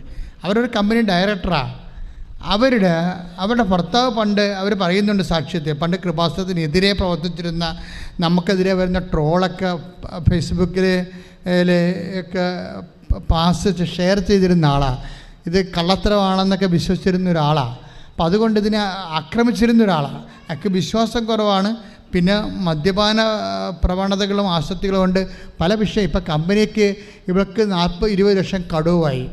ഇവർക്കാരും ലോണ് കൊടുക്കണില്ല. കാര്യം ഇവർ കമ്പനിയിൽ ഡയറക്ടറായത് കാരണം ഒരു ലോണ് കിട്ടണില്ല. അപ്പം അങ്ങനെ ബാങ്ക് ലോൺ അനുവദിക്കണില്ല, കടവുണ്ട്. അപ്പം ഇങ്ങനെ ഒരു വല്ലാത്തൊരു അവസ്ഥയിൽ ഇവർ വന്ന് ഉടമ്പടി എടുക്കുകയാണ്. അപ്പോൾ ഉടമ്പടി എടുക്കുമ്പോൾ ഭർത്താവും ഭാര്യയും കൂടിയാണ് വന്ന് ഉടമ്പടി എടുക്കാൻ വരണത്. അപ്പോൾ വന്ന് ഇവിടെ മുട്ടുകുത്തുമ്പോൾ ഒരു കൊച്ച് ഇവിടെ മുട്ടുകുത്തുന്നുണ്ടായിരുന്നു, പ്രാർത്ഥിക്കുന്നുണ്ടായിരുന്നു. അപ്പോൾ ഷോൺ ഭർത്താവിനോട് പറയും, ഈ കൊച്ച് നേരത്തെ കേടാ, അവിടെ ഇരുന്ന് പ്രാർത്ഥിക്കാൻ പാടില്ലേ, എന്തിനാ മുട്ടുകുത്തണത്? അപ്പോൾ ചില ആൾക്കാർക്ക് മുട്ടുകുത്താൻ പാടല്ലേ. അപ്പം അതുകൊണ്ട് ചിലർ മുട്ടുകുത്തിയാലേ പ്രാർത്ഥന ഉള്ളോ ആ രീതിയിൽ ചിന്തിക്കുന്ന ആളാണ്. ഈ മുട്ടുകുത്തണത് എഴുന്നേക്കുന്നവർക്ക് എന്താ കഥയിരിക്കണത്, ഈ എവിടെയെങ്കിലും ഇരുന്ന് മനുഷ്യരല്ലേ പ്രാർത്ഥിക്കണം, അങ്ങനെ ചിന്തിക്കുന്ന ഒരു ബുദ്ധിപരമായിട്ടുള്ള. അതുകൊണ്ട് ഭാര്യയോട് ഭർത്താവ് പറയും, ഈ കൊച്ചിന് എന്നാത്തിൻ്റെ കേടാ, അവിടെ അങ്ങനെ ഇരുന്ന് പ്രാർത്ഥിക്കാൻ പാടില്ലേ. അത് കൊച്ചിവിടെ ഇരിക്കണം, അവരവിടെ നിന്ന് പതുക്കെ പറഞ്ഞ കാര്യമാണ്. പക്ഷേ ഇവർ എഴുന്നേറ്റ് പോകുമ്പോൾ ഈ കൊച്ചു പുറകെ പോകും. കൊച്ചു ചെന്നിട്ടും പറഞ്ഞു, ചേച്ചി എന്തിനാണ് ഇവിടെ പ്രാർത്ഥിക്കാൻ വന്നത്? അപ്പോൾ എൻ്റെ കമ്പനിയിലെ കടമാണെന്ന് പറയും. അപ്പോൾ പറയും, ചേച്ചി ഇന്ന് മുതൽ ചേച്ചി അമ്മയുടെ അടയാളം കണ്ടു തുടങ്ങുമെന്ന് പറയും. ഒരു കാര്യമാണ് പോക്കുണ്ടില്ലേ. ഇന്ന് മുതൽ ഇവർ ഇത്രയും അകലമുണ്ട്, പതുക്കെ പറഞ്ഞ കാര്യം ഇവൻ കേട്ടിട്ടില്ല. പക്ഷേ ഇവനെ മാതാവ് പറഞ്ഞ് വിടുകയാണ് ഇന്ന് മുതൽ. കാര്യം അവർക്ക് വിശ്വാസം കുറവല്ലേ. അപ്പോൾ ഇന്ന് മുതൽ ചേച്ചി അടയാളം കണ്ടു തുടങ്ങുമെന്ന് പറയും. പിന്നെ അടയാളങ്ങൾ ഇങ്ങനെ വരണത് കാണാം. ഇപ്പം ഈ ജീവിത പങ്കാളികൾ എന്താ ചെയ്യണത്? എല്ലാ ആഴ്ചയും കൃപാസദ്യ വരും എല്ലാ ദിവസവും. പക്ഷേ പെട്ടെന്ന് ഇവരുടെ കടങ്ങളെല്ലാം ബാങ്കിൽ നിന്ന് വിളിച്ചു, ഇവർക്ക് പേഴ്സണൽ ലോൺ കൊടുക്കാമെന്ന് പറഞ്ഞ്. അപ്പം പേഴ്സണൽ ലോൺ അനുവദിച്ചതോടുകൂടി ഇവിടെ കടങ്ങളെല്ലാം അവസാനിച്ചു പെട്ടെന്നായി. അപ്പോൾ അടയാളം അവർ ആ കൊച്ചു പറഞ്ഞ് ശരിയാണ്, ഇന്ന് മുതൽ നിങ്ങളുടെ ജീവിതത്തിൽ അമ്മ അടയാളം കാണിച്ചുകൊണ്ടിരിക്കും. ഭർത്താവിനും അടയാളം കിട്ടി, അയാളുടെ മദ്യപാനമൊക്കെ അയാൾ അവസാനിപ്പിച്ചു. പെട്ടെന്നാണ് അയാൾക്ക് വിശ്വാസം കിട്ടി, അടയാളം കിട്ടി, മദ്യപാനം അവസാനിപ്പിച്ചു, ഇവരുടെ തന്നെ കടങ്ങളെ പരിഹരിച്ചു. അപ്പോൾ മാതാവിൻ്റെ അടുത്ത് എല്ലാ ആഴ്ചയിലും വരാൻ തുടങ്ങി. പക്ഷേ ഷോണിൻ്റെ ജീവിതത്തിൽ എന്നെ സ്പർശിച്ച അതല്ല സംഭവം. ഷോൺ ഒരിക്കൽ ഇവിടെ നിന്ന് പ്രാർത്ഥിക്കുമ്പോൾ അവർ രാവിലെ വന്നിട്ട് വൈകുന്നേരം പോണ പ്രാർത്ഥിയാണ്. അപ്പം അങ്ങനെ ഒത്തിരി പേരുണ്ട്, രാവിലെ മാതാവിൻ്റെ അടുത്ത് വന്നിരുന്നിട്ട് വൈകുന്നേരം പ്രാർത്ഥിച്ചിട്ട് പോകും. പക്ഷേ ഒരു ദിവസം ഇവർ കഴിഞ്ഞ ഒരു മാസമാണെന്ന് തോന്നുന്നു, ഒരു ദിവസം ഇവർ പെട്ടെന്ന് ഷോൺ എഴുന്നേറ്റിട്ട് ഭർത്താവിനോട് പറഞ്ഞ് നമുക്ക് ഉടനെ മെഡിക്കൽ കോളേജിൽ പോകണമെന്ന് പറഞ്ഞു. അപ്പോൾ അവർ വൈക്കത്തുകാരാണ്. അപ്പോൾ ഭർത്താവ് പറഞ്ഞ്, എന്നാ മെഡിക്കൽ കോളേജ് വണ്ടാനത്ത് എന്തുമാത്രം ദൂരം ഉണ്ടെന്ന് നിനക്കറിയാവോ? 10-20 കിലോമീറ്ററേ ഉള്ളൂ. പക്ഷേ അവർ വൈക്കത്തുനിന്ന് ആയത് കാരണം അങ്ങോട്ടല്ലേ പിന്നെ പോകണം, പിന്നെ തിരിച്ചു വരണ്ടേ. അപ്പോൾ അത് പറ്റത്തില്ല, നമുക്ക് പോകണമെന്ന് പറയും. പിന്നെ ഇവർ രണ്ടുപേരും ഇങ്ങനെ കാറുള്ളവരാണ്. കാറിൽ കയറി അവർ ഇവർക്ക് പത്രം കൊടുക്കണം. അതാണ് മാതാവ് ഇവിടെ ഇരുന്നപ്പോൾ പത്രം കൊടുക്കാനും കാണിച്ചു. അപ്പം അങ്ങനെ പത്രം കൊടുക്കാൻ വേണ്ടി വണ്ടാനത്ത് മെഡിക്കൽ കോളേജിൽ പോവുകയാണ്. അവിടെ മെഡിക്കൽ കോളേജ് ചെന്നപ്പോൾ ഒരു ചേടത്തി അവിടെ ഇരിപ്പുണ്ട് വാദിക്ക്. കുറേ ആൾക്കാരൊക്കെ ഇവർക്ക് പത്രം കൊടുത്ത് ചേടത്തിയെടുത്ത് വരും. ചേടത്തിയിട്ട് വരുമ്പോൾ പത്രം കൊടുക്കുകയും ചേടത്തിക്ക് പത്രം കൊടുക്കുമ്പോൾ ഷോണി പത്രം കൊടുക്കുമ്പോൾ ചേടത്തിക്ക് വിറയും. ചേടത്തി പറയും, ഈ പത്രം ഞാൻ കുറേ വായിച്ചതാണ്, ഇതാണ് ഇപ്പോൾ എല്ലാവരും കൊണ്ടുവന്ന് തന്നതെന്ന് പറയും. അപ്പോൾ ഷോൺ ഉടമ്പടിയെക്കുറിച്ച് പറയും. അപ്പോൾ ആ ചേടത്തി പറയും, ഞാൻ അവിടെ ഉടമ്പടി എടുത്തതാണ് ഒരു കൊല്ലത്ത് മുമ്പ്, എനിക്ക് പുതുക്കാനൊന്നും ഒത്തില്ല എന്ന് പറയും. എൻ്റെ ഭർത്താവ് ആശുപത്രിയിലാണ്. അപ്പോൾ ഷോൺ ചോദിക്കും, എന്താ ഇവിടെ വന്നത്? ഭർത്താവ് ആശുപത്രിയിലാണെന്ന് പറയും. അപ്പോൾ എന്താ വെച്ച് കഴിഞ്ഞാൽ എന്താ സംഭവിച്ചതെന്ന് വെച്ചാൽ ഇവർ 1 കൊല്ലം 2 കൊല്ലം മുമ്പ് ഉടമ്പടി എടുത്ത പാർട്ടിയാണെങ്കിലും ഉടമ്പടി പുതുക്കാൻ അവർക്ക് കഴിഞ്ഞില്ലെങ്കിലും അവിടെ ക്ലേശങ്ങൾക്ക് അറുതിയൊന്നും ഇല്ലെങ്കിലും ഇവരെന്നാ ചെയ്തുകൊണ്ടിരിക്കുന്നത്? ഷോൺ നോക്കുമ്പോൾ ഈ പഴയ ആ 2 കൊല്ലം നമ്മളെ ഉടമ്പടി കാശിന് ഇവർ തിരുമ്മി വിശ്വാസ പ്രമാണം ചൊല്ലിക്കൊണ്ടിരിക്കുകയാണ്. ആ ഒരു കാഴ്ച നിങ്ങൾ ശ്രദ്ധിക്കണം. ഇവർ വിശ്വാസ പ്രമാണം ചൊല്ലി എന്താ കാര്യം വെച്ച് കഴിഞ്ഞാൽ ഇവർക്ക് ഈ ഭർത്താവിന് മരുന്ന് മേടിക്കാൻ 3 പ്രാവശ്യം മെഡിക്കൽ സ്റ്റോറിൽ നിന്ന് കടം കൊടുത്തതാണ്. ഇനി കൊടുക്കത്തില്ല, ഇനി അയാളവിടെ കിടക്കാൻ മാസങ്ങളായി, ഇനി കടം കൊടുക്കത്തില്ല, ഇനി കിട്ടണമെങ്കിൽ ഓണർ പറയണമെന്ന് പറഞ്ഞ് വിട്ടിരിക്കുകയാണ്. അപ്പോഴാണ് ഷോണിൻ്റെ അടുത്ത് ഇവർ ചോദിക്കുമ്പോഴാണ് ഈ വിഷയം അറിയണത്. പിന്നെ ഷോൺ പോയി ഇവരെയും കൂട്ടിക്കൊണ്ട് മെഡിക്കൽ സ്റ്റോറിൽ നിന്ന് ആവശ്യമായ എല്ലാ മരുന്നും വാങ്ങിച്ചു കൊടുക്കും, സാമ്പത്തികമായിട്ട് സഹായിക്കുകയും ചെയ്യും. പക്ഷെ അതല്ല, 2 കൊല്ലത്തിന് മുമ്പ് മുടങ്ങിപ്പോയൊരു ഉടമ്പടിയാണ്. പക്ഷേ ദൈവം അവർ ഉടമ്പടിനെ പുതുക്കിയിട്ടില്ല. പക്ഷെ ആ ഉടമ്പടി കാശിലും വെച്ചുകൊണ്ട് അവർക്ക് അത്യാഹിതം വന്നപ്പോൾ അത് വിശ്വാസം പ്രഖ്യാപിച്ചുകൊണ്ട് അത് തിരുമ്മി അവർ വിശ്വാസപ്രമാണം ചെയ്തുകൊണ്ടിരിക്കുകയാണ്. ഈ തിരുമലാണ് മാതാവ് ഇവരെ പൊക്കിവിടാൻ കാര്യം. ദാറ്റ് മീൻസ് ദൈവത്തിൻ്റെ തിരുസന്നിധിയിൽ നിനക്ക് ഉടമ്പടിയെക്കുറിച്ചൊരു ലെവലേശം ഓർമ്മയുണ്ടെങ്കിൽ ദൈവത്തിന് 100% നിൻ്റെ ഉടമ്പടിയെക്കുറിച്ച് ഓർമ്മയുണ്ട്. അതുകൊണ്ട് ഉടമ്പടി വീണ് പോയവർ ആരും പേടിക്കരുത്. നേരെ തിരിച്ചു വരിക, നിങ്ങൾക്ക് പറ്റണ പോലെ ഉടമ്പടി പാച്ചപ്പ് ചെയ്യുക. ദൈവം വിശ്വസ്തനാണ്. അതുകൊണ്ടാണ് ബൈബിൾ പറയുന്നത് 2 തിമോത്തി 2:13 വായിച്ചേ, ശ്രദ്ധിക്കട്ടെ. ഹല്ലേലൂയ ഹല്ലേലൂയ ഹല്ലേലൂയ ഹല്ലേലൂയ ഹല്ലേലൂയ യേശുവേ സ്തുതി. ഹല്ലേലൂയ ഹല്ലേലൂയ ഹല്ലേലൂയ 2 തിമോത്തി 2:13 പറഞ്ഞേ. 2 തിമോത്തി 2:13 നാം അവിശ്വസ്തരായിരുന്നാലും കേൾക്കട്ടെ, പറഞ്ഞേ. നാം അവിശ്വസ്തരായിരുന്നാലും അവൻ വിശ്വസ്തനായിരിക്കും. എന്തെന്നാൽ തന്നെ തന്നെ നിഷേധിക്കുക അവന് സാധ്യമല്ല. ഉടമ്പടി നിങ്ങൾക്കറിയാവോ? ഒന്നുകൂടി പറഞ്ഞ ആ വചനം ഒന്നുകൂടി വായിച്ചേ. നാം അവിശ്വസ്തരായിരുന്നാലും അവൻ വിശ്വസ്തനായിരിക്കും. എന്തെന്നാൽ തന്നെ തന്നെ നിഷേധിക്കുക അവന് സാധ്യമല്ല. നമ്മൾ അവിശ്വസ്തരായിരുന്നു. 2 തിമോത്തി 2:13 എന്താ പറഞ്ഞത്? നമ്മൾ ഉടമ്പടിക്ക് അവിശ്വസ്തരായിരുന്നാലും ദൈവം വിശ്വസ്തനായിരിക്കും. കാരണം എന്താണ്? തന്നെ തന്നെ നിഷേധിക്കുക അവന് സാധ്യമല്ല. എന്നുവെച്ചാൽ ഉടമ്പടിയെ നിഷേധിക്കുക അവന് സാധ്യമല്ല. അപ്പം നിന്റെ ഉടമ്പടിയെ നിഷേധിക്കാനോ അത് പൂർത്തിയാക്കാൻ നിനക്ക് പറ്റില്ലെങ്കിലും നിന്റെ ഉടമ്പടിയെ ദൈവം നിഷേധിച്ചിട്ടില്ല. ഇപ്പോഴും കൈയടിച്ച് കർത്താവിനെ ഉടമ്പടിയിലൂടെ ഞങ്ങളോട് ശാശ്വതമായ സ്നേഹം കാട്ടുന്ന അവിടുത്തെ സ്നേഹത്തെ നന്ദി പറയുന്നു. ഈശോയെ, ഉടമ്പടി നിബന്ധനകള് കൂടുതൽ വിശ്വസ്തയോടെ പാലിക്കുവാൻ ആരാധനയിലൂടെ അഭിഷേകം ചെയ്യണമേ.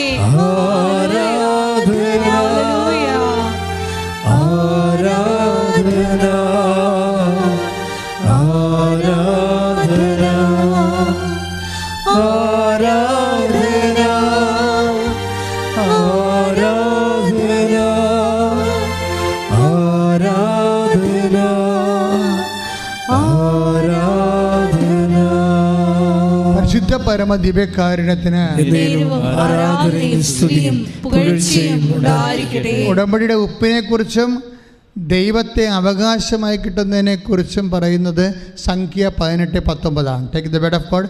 സംഖ്യ 18:19.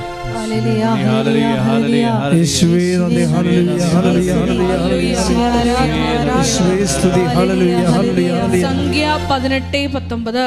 18:19. ഇസ്രായേൽ ജനം കർത്താവിന് നീരാജനമായി സമർപ്പിക്കുന്ന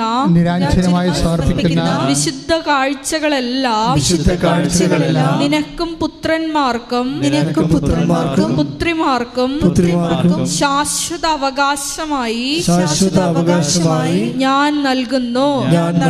കർത്താവിന്റെ സന്നിധിയിൽ നിനക്കും സന്തതികൾക്കും ഇത് എന്നേക്കും നിലനിൽക്കുന്ന അലംഘനീയമായ ഉടമ്പടിയായിരിക്കും. അപ്പോൾ നിരാഞ്ജനമായി സമീപിക്കുക എന്ന് വെച്ചാൽ കവനൻ്റ് ഓഫ് സാൾട്ട് എന്ന ഇംഗ്ലീഷ് ബൈബിൾ എഴുതിയിരിക്കുന്നത്. ഉപ്പ് തളിച്ചത് ദൈവത്തിൻ്റെതാണ്. അതാണ് ഉടമ്പടി ഉപ്പിൻ്റെ പ്രത്യേകത. ഉപ്പ് തളിച്ചത് ദൈവത്തിൻ്റെതാണ്, ദൈവത്തിന് അവകാശപ്പെട്ടതാണ്. ദൈവത്തിന് അവകാശപ്പെട്ടത് അഹറോന് അവകാശപ്പെട്ടതാണ്. അതാണ് 18:20 പറയുന്നത്. സംഖ്യ 18:20. ശ്രദ്ധിക്കട്ടെ. 18:20 കർത്താവ് അഹറോനോട് അരുളി ചെയ്തു. ഇസ്രായേലിൽ നിനക്ക് ഭൂമി അവകാശമായി ലഭിക്കുകയില്ല. അവരെ പോലെ നിനക്ക് ഓഹരിയും ഉണ്ടായിരിക്കുകയില്ല. ഞാനാണ് നിന്റെ അവകാശവും ഓഹരിയും. എൻ്റെ മക്കളെ ഒന്ന് നോക്കിയേ, ഉപ്പ് പോണ പോക്കുണ്ടല്ലേ? അതായത് ഉപ്പ് പ്രയോഗിക്കുന്നവർ, നമ്മൾ വിശ്വാസ പ്രയോഗമാണ് നമ്മുടെ വിഷയം. ഉപ്പ് പ്രയോഗിക്കുന്നവരെന്താ പറയണത്? കർത്താവാണ് എൻ്റെ അവകാശം, കർത്താവാണ് എൻ്റെ ഓഹരി. ദാറ്റ് മീൻസ് അത് തന്നെയാണ് നമ്മൾ പറയണത്. അത് തന്നെ, the Lord God is my portion and cup. നമ്മൾ സങ്കീർത്തനം വായിക്കത്തില്ലേ? സങ്കീർത്തനം 16:5 വായിച്ച ശ്രദ്ധിക്കട്ടെ.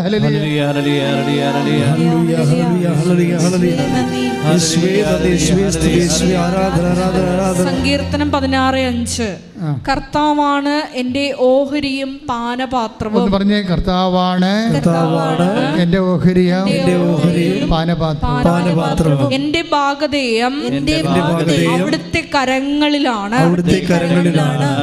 അപ്പോൾ എൻ്റെ ഓഹരി കർത്താവാണ്. എനിക്ക് വേറെ ഓഹരിയൊന്നുമില്ല, എനിക്ക് വേറെ മെരിട്ടൊന്നുമില്ലെന്നാണ് പറയണത്. എനിക്ക് വേറെ മെരിട്ടൊന്നുമില്ല. ആ ബെന്നി ജോസഫ് ഉപ്പ് വിതറുമ്പോൾ പറയണതാണ്, എൻ്റെ ഓഹരി കർത്താവാണ്. കർത്താവിന് ഇടപെട്ടാൽ മാത്രമേ ഇതിനൊരു സമാധാനം ഉണ്ടാകത്തുള്ളൂ. ജെയ്സൺ വർക്ക് ചെയ്യുമ്പോഴും ജെയ്സനും പറഞ്ഞത് എന്താണ്? ജെയ്സൺ തോമസും പറയുന്നതിൻ്റെ എന്താ പറയണത്? എനിക്ക് ഈ കമ്പനിയിൽ 1 കോടി രൂപ ശമ്പളമുള്ള ആൾക്കാർ നിൽക്കുന്നുള്ള കാലം കമ്പനി രക്ഷപ്പെടത്തില്ല. എനിക്കാണെങ്കിൽ ശമ്പളം കിട്ടിയിട്ടുമില്ല. എനിക്ക് നീ മാത്രമേ ഉള്ളൂ. Not by merit but by grace. അതിലാണ് ഈ സംഭവം. ഉപ്പ് പറയണ ഉപ്പൊരു പ്രതീകമാണ്. എഫെസ്യസ് 2:8 പ്രതീകമാണ്. എന്താണ്? എൻ്റെ ഓഹരി കർത്താവാണ്. അതാണ് സംഖ്യ 18:20 പറയണത്. ഇസ്രായേലിൽ നിനക്ക് വേറെ ഓഹരിയില്ല. മാനുഷികമായിട്ടോ ബുദ്ധിയോ ശക്തിയോ മറ്റു മാർഗങ്ങളോ ഒന്നുമില്ല. പിന്നെ ഞാനാണ് നിൻ്റെ ഓഹരി. Not by merit but by grace. തമ്മിൽ ലിങ്ക്ഡാണ്. സംഖ്യ 18:20 എഫെസ്യസ് 2:8 തമ്മിൽ വിശ്വാസ പ്രയോഗത്തിൽ ഒരേ അനുഭവമാണ്. One and same experience of God through the medium of the salting. Salting എന്ന് പറയുന്നത് ഒരു വിശ്വാസ പ്രയോഗമാണ്. പക്ഷെ പ്രയോഗിക്കുന്നവരെ സത്യസന്ധമായിട്ട് പ്രയോഗിക്കണം. കഴിഞ്ഞ ദിവസങ്ങളിലൊരു സാക്ഷ്യം ഉണ്ടായത് അഥീന സെലിൻ, USA ഡോക്ടറാണ്. അഥീന സെലിൻ USA ഡോക്ടറാണ്. അപ്പോൾ സെലിൻ്റെ ഒരു പ്രോബ്ലം എന്താണെന്ന് വെച്ച് കഴിഞ്ഞാൽ, നിങ്ങൾ ഈ സാക്ഷ്യത്തിൻ്റെ റാങ്കിങ് കണ്ടില്ലേ? സെലിനെ സംബന്ധിച്ചിടത്തോളം നല്ല ട്രബിളിനാണ്. കാര്യം ഇവൾ ദന്തിസ്റ്റാണ്. അപ്പോൾ ഈ ദന്തിസ്റ്റ് ആകുമ്പോൾ ഇവർ ദന്തിസ്റ്റായിട്ട് ഇവിടുത്തെ പഠനങ്ങളെല്ലാം പൂർത്തിയായിട്ട് അമേരിക്കയിൽ ദന്തിസ്റ്റ് ജോലിക്ക് വേണ്ടി ഇവർ ഭർത്താവിൻ്റെ കൂടെ അമേരിക്കയിൽ പോയി. പക്ഷേ ആൾക്കാർ പറഞ്ഞത് മണ്ടത്തരമാണ്. ദന്തിസ്ട്രി ആരും എടുക്കാത്ത ഒരു സിലബസാണ്. വല്ല നേഴ്സാ വല്ലതൊക്കെ ഉണ്ടെങ്കിൽ പെട്ടെന്ന് ജോലി കിട്ടും, കഞ്ഞി വെച്ച് പോകാം. ദന്തിസ്ട്രിയും കൊണ്ടിരുന്നത് എന്ത് കാണിക്കാനാണ്? അമേരിക്ക ഒത്തിരി ഡെവലപ്ഡ് കൺട്രിയാണ്, അവിടെ പറ്റത്തില്ലെന്ന് പറയും. അത് സെലിൻ അധീന നോക്കുമ്പോൾ ശരിയാണ്. അമേരിക്ക കൊണ്ടുപോയി ആപ്ലിക്കേഷൻ കൊടുത്തിട്ട് അവർ സൈറ്റിൽ നോക്കിയപ്പോൾ എന്താ പറയണത്? ഇൻ്റർനാഷണൽ സ്റ്റുഡൻസ് എന്ന് പറയുന്ന അവർ വളരെ ആഘോഷമായിട്ട് വിളിക്കുന്നതാണ്. എന്ന് വെച്ചാൽ വരത്തന്മാരെന്ന് അവർ ഉദ്ദേശിക്കുന്നത്. ഇൻ്റർനാഷണൽ സ്റ്റുഡൻസ് അവർ അമേരിക്കൻസിൻ്റെ ഒക്കെ രീതി അതാണ്. നമ്മളെ വരത്തതെന്ന് അവർ നേരിട്ട് വിളിക്കത്തില്ല. ഇൻ്റർനാഷണൽ സ്റ്റുഡൻസ് പിന്നെ 250 സീറ്റേ ഉള്ളൂ, ബാക്കി എല്ലാ സീറ്റും അവർക്കാണ്. 250 സീറ്റാണ് ഉള്ളത്. അതിൽ നിന്ന് ഇവൾക്ക് ദന്തിസ്ട്രിയിൽ സീറ്റ് വേണം.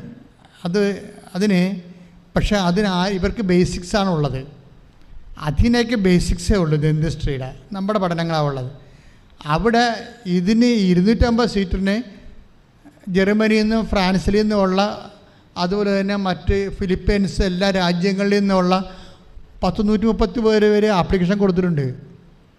അപ്പോൾ എന്തുമാത്രം ആപ്ലിക്കേഷൻ ഒന്നും അവിടെ പറഞ്ഞിട്ടില്ല. അപ്പോൾ എന്ത് സംഭവിച്ചു കഴിഞ്ഞാൽ ഇതിന് വന്നിരിക്കുന്ന ആൾക്കാരെല്ലാം സ്പെഷ്യലിസ്റ്റുകളാണ്. അതാത് രാജ്യങ്ങളിൽ സ്പെഷ്യലിസ്റ്റ് ഡിഗ്രി MD ഡിഗ്രി ഉള്ളവരാണ് വന്ന് ഇവർ ബേസിക്സാണ്. അവർ ഇൻ്റർവ്യൂവിന് പങ്കെടുക്കുമ്പോൾ ഒരു പ്രത്യേക പരീക്ഷ ഉണ്ട്. ഇത് എൻട്രൻസ് കിട്ടാൻ. ആ പരീക്ഷയ്ക്ക് പങ്കെടുക്കുമ്പോൾ അവർ കൺഫ്രണ്ട് ചെയ്യുന്ന ആൾക്കാരെല്ലാം MD ആൻഡ് മാസ്റ്റർ ഡിഗ്രി ഉള്ളവർ സ്പെഷ്യലിസ്റ്റും ഗ്രാജുവേറ്റ്സുകളൊക്കെയാണ്. ഇവർക്ക് ബേസിക്സേ ഉള്ളൂ. പക്ഷേ ഇവരുടെ ബേസിക്സ് എന്താ? ഇവരെന്താ ചെയ്യണത്? ഇവർ പറയണത് എനിക്ക് ആപ്പടെ ആസ്തി ഉടമ്പടിയാണ്. അതാണ് ഞാൻ പറഞ്ഞത്. സംഖ്യ 18:20 ഇസ്രയേലിൽ നിനക്ക് വേറെ അവകാശമില്ല, നിനക്ക് ലോകത്തിൻ്റെ ഡിഗ്രി ഒന്നുമില്ല, നിനക്ക് അതിന് ഇവർക്ക് കയറിപ്പറ്റാനുള്ള സ്വാഭാവികമായിട്ടുള്ള ഒരു മെറിറ്റ് ഇവർക്കില്ല. അതാണ് ഈ മെറിറ്റെന്ന് പറയണത്. മെറിറ്റില്ല ഇവർക്ക്. ഇവരെന്ത് ചെയ്യും? ഇവർ ഇൻ്റർവ്യൂ ബോർഡിൻ്റെ ബാക്കി കൊണ്ട് ഉപ്പ് വിതറും. ആ സാക്ഷി നിങ്ങൾ കേൾക്കാം. ഓരോരുത്തർ ഈ കാലത്ത് ഡോക്ടർമാരായാലും ആരായാലും അവർക്ക് സത്യം അറിയുന്നവർ എങ്ങനത്തെ പ്രയോഗിക്കണം എന്നറിയാം. എന്താ അവർ പറയുന്നത് എന്താണ്? കർത്താവേ, എനിക്ക് എൻ്റെ മുമ്പിലുള്ള ഞാൻ കൺഫ്രണ്ട് ചെയ്യണത് ആരോടാണ് ഞാൻ ചെയ്യേണ്ടത്? ഇവിടെ മാസ്റ്റർ ഡിഗ്രി ഉള്ളവർ സ്പെഷ്യലിസ്റ്റുകളാണ് വന്നിരിക്കുന്നത്. അവിടെ മുമ്പിൽ ഞാൻ ബേസിക്സ് ഉള്ള ഞാൻ എന്ത് ചെയ്യാനാണ്? അതുകൊണ്ട് എൻ്റെ അവകാശം നീയാണ്, എൻ്റെ ഡിഗ്രി അല്ല എൻ്റെ അവകാശം. The Lord God is my portion and cup എന്ന് പറയണത് എന്താണ്? അത് ചങ്കി പറഞ്ഞ് പറയണതാണ്. എൻ്റെ കർത്താവാണ് എൻ്റെ അവകാശം, എനിക്ക് വേറെ അവകാശമില്ല. ഇസ്രയേലിൽ നിനക്ക് വേറെ അവകാശമില്ല, ഞാനാണ് നിൻ്റെ അവകാശം എന്ന് പറയത്തില്ലേ? ദൈവമാണ് എൻ്റെ അവകാശമെന്ന് പറഞ്ഞുകൊണ്ടാണ് ഇപ്പോൾ കൊണ്ട് ഈ വിഷയം. അത് വിശ്വാസപ്രയോഗമാണ്, വിശ്വാസം പ്രയോഗിക്കുകയാണ്. എന്താ സംഭവിച്ചത്? മാതാവ് ഒരു കളി ഇതിനകത്ത് കളിക്കും. അമ്മ ഭയങ്കര സംഭവമാണ്. അമ്മ എന്നാ ചെയ്തു? ഇവളെ മാത്രം ഇൻ്റർവ്യൂ ചെയ്യാൻ ഒരു ഇന്ത്യൻ ഡോക്ടറിനെ വെക്കും. അതാണ് രസം. ഇവളെ മാത്രം ഇൻ്റർവ്യൂ ചെയ്യാൻ ഒരു ഇന്ത്യൻ ഡോക്ടറിനെ വെക്കും, ഇവളുടെ പാനലിൽ. നമ്മൾ റിസൾട്ട് വരുമ്പോഴുണ്ട് ഇവൾക്ക് അതിൻ്റെ അഡ്മിഷൻ കിട്ടും. അതായത് അമ്മയ്ക്കറിയാം. അതായത് ദൈവത്തിൻ്റെ ധാരണയെന്ന് പറഞ്ഞത് നമ്മളുടെ ധാരണയല്ല. ഒരു കാര്യം എങ്ങനെയാണ് മൊബിലൈസ് ചെയ്യണമെന്ന് ദൈവത്തിന് നല്ല നിശ്ചയമുണ്ട്. നിനക്ക് വേണ്ടി നിൻ്റെ കപ്പാസിറ്റി അനുസരിച്ച് എന്ത് ചെയ്യാൻ പറ്റുമെന്ന് നമ്മൾ ചിന്തിക്കാത്ത സംഭവങ്ങൾ ദൈവം, അതാണ് നിങ്ങളുടെ ധാരണകളെ അതിലംഘിക്കുന്ന ദൈവത്തിൻ്റെ ഉത്തരം, സമാധാനം നിങ്ങളുടെ ചിന്തകളെ അതിലംഘിക്കുമെന്ന് പറഞ്ഞതിൻ്റെ കാരണം അതാണ്. അതായത് ദൈവം ഒരു ഇന്ത്യൻ ഡോക്ടറെ വെച്ച് കൊടുക്കും. അതോടുകൂടി എല്ലാം സെറ്റാവും, ഇവിടെ ഓക്കെ ആവും, ഇവർക്ക് അഡ്മിഷൻ കിട്ടും. ദാറ്റ് മീൻസ് വിശ്വാസം പ്രയോഗിക്കുന്ന രീതികളും ആ വിശ്വാസം പ്രയോഗിക്കേണ്ട സമയത്ത് അതിനൊക്കെ എൻ്റെ മക്കളെ ഉടമ്പടി ഇപ്പോൾ തന്നെ പഴയ ഉടമ്പടി പുസ്തകം 300 പേജാണ്. ഇനി ഇത് റിവൈസ് ചെയ്യണമെങ്കിൽ സെക്കൻഡ് വോളിയം 200 പേജ് വേറെ വരും. കാര്യം അത്ര കണ്ട് പഠിക്കേണ്ട സംഭവമാണിത്. കാര്യം നമ്മൾ ആ പുസ്തകം എഴുതുമ്പോൾ ഇത്രയും വലിയ ഹൈ പ്രൊഫൈലുള്ള ആൾക്കാരൊന്നും ഉടമ്പടി എടുത്തിട്ടില്ലായിരുന്നു. ഇന്ന് ഉടമ്പടിയിൽ ഹൈ പ്രൊഫൈലുള്ള ആൾക്കാർ ഉടമ്പടി പ്രയോഗിച്ചതിൻ്റെ അനുഭവശാസ്ത്രം നമ്മുടെ മുമ്പിലുണ്ട്. അതെങ്ങനെയാണ് ഇവർ പ്രയോഗിക്കണമെന്ന് നമുക്കറിയാം. അതുകൊണ്ട് എപ്പോഴും ഓർക്കണത്, ഉപ്പ് എറിയുമ്പോൾ ഓർക്കണം, എൻ്റെ കർത്താവാണ് എൻ്റെ അവകാശം, എനിക്ക് ഭൂമി കർത്താവല്ലാതെ വേറെ അവകാശമില്ല. അതാണ് ഉപ്പിൻ്റെ പ്രയോഗം, അതാണ് വിശ്വാസ പ്രയോഗം. കൈയിടിച്ച് കർത്താവിനെ ചൊല്ലി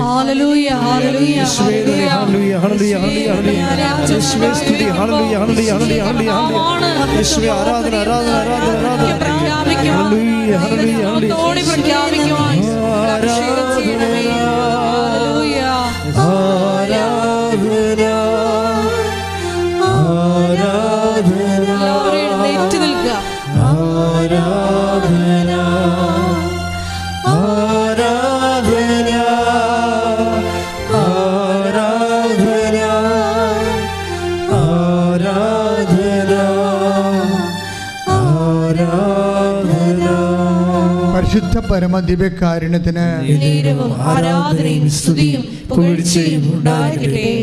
മക്കളെ, ഓൺലൈനിലുള്ളവർ പ്രത്യേകം ശ്രദ്ധിക്കുക. രോഗസൗഖ്യ പ്രാർത്ഥനയുടെ സമയമാണ്.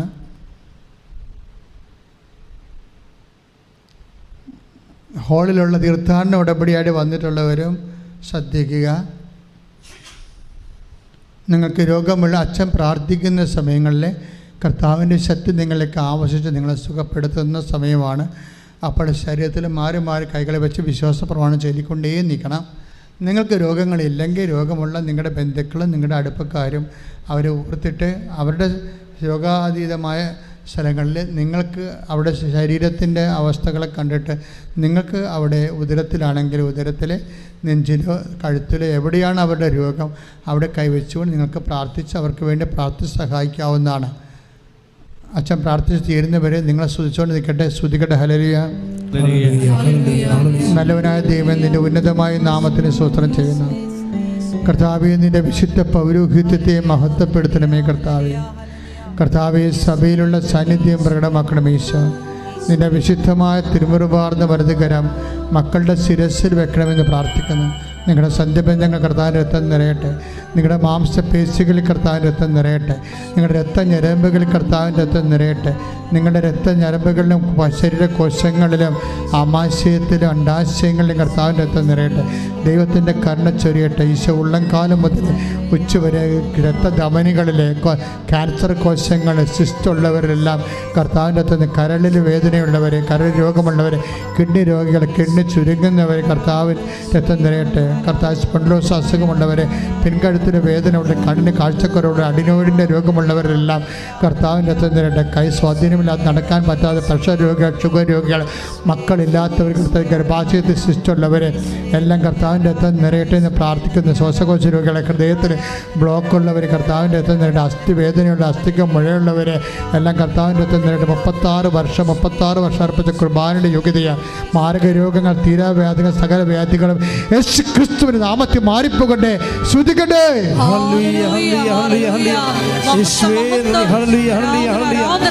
എല്ലാ രോഗികളെയും സമർപ്പിച്ച്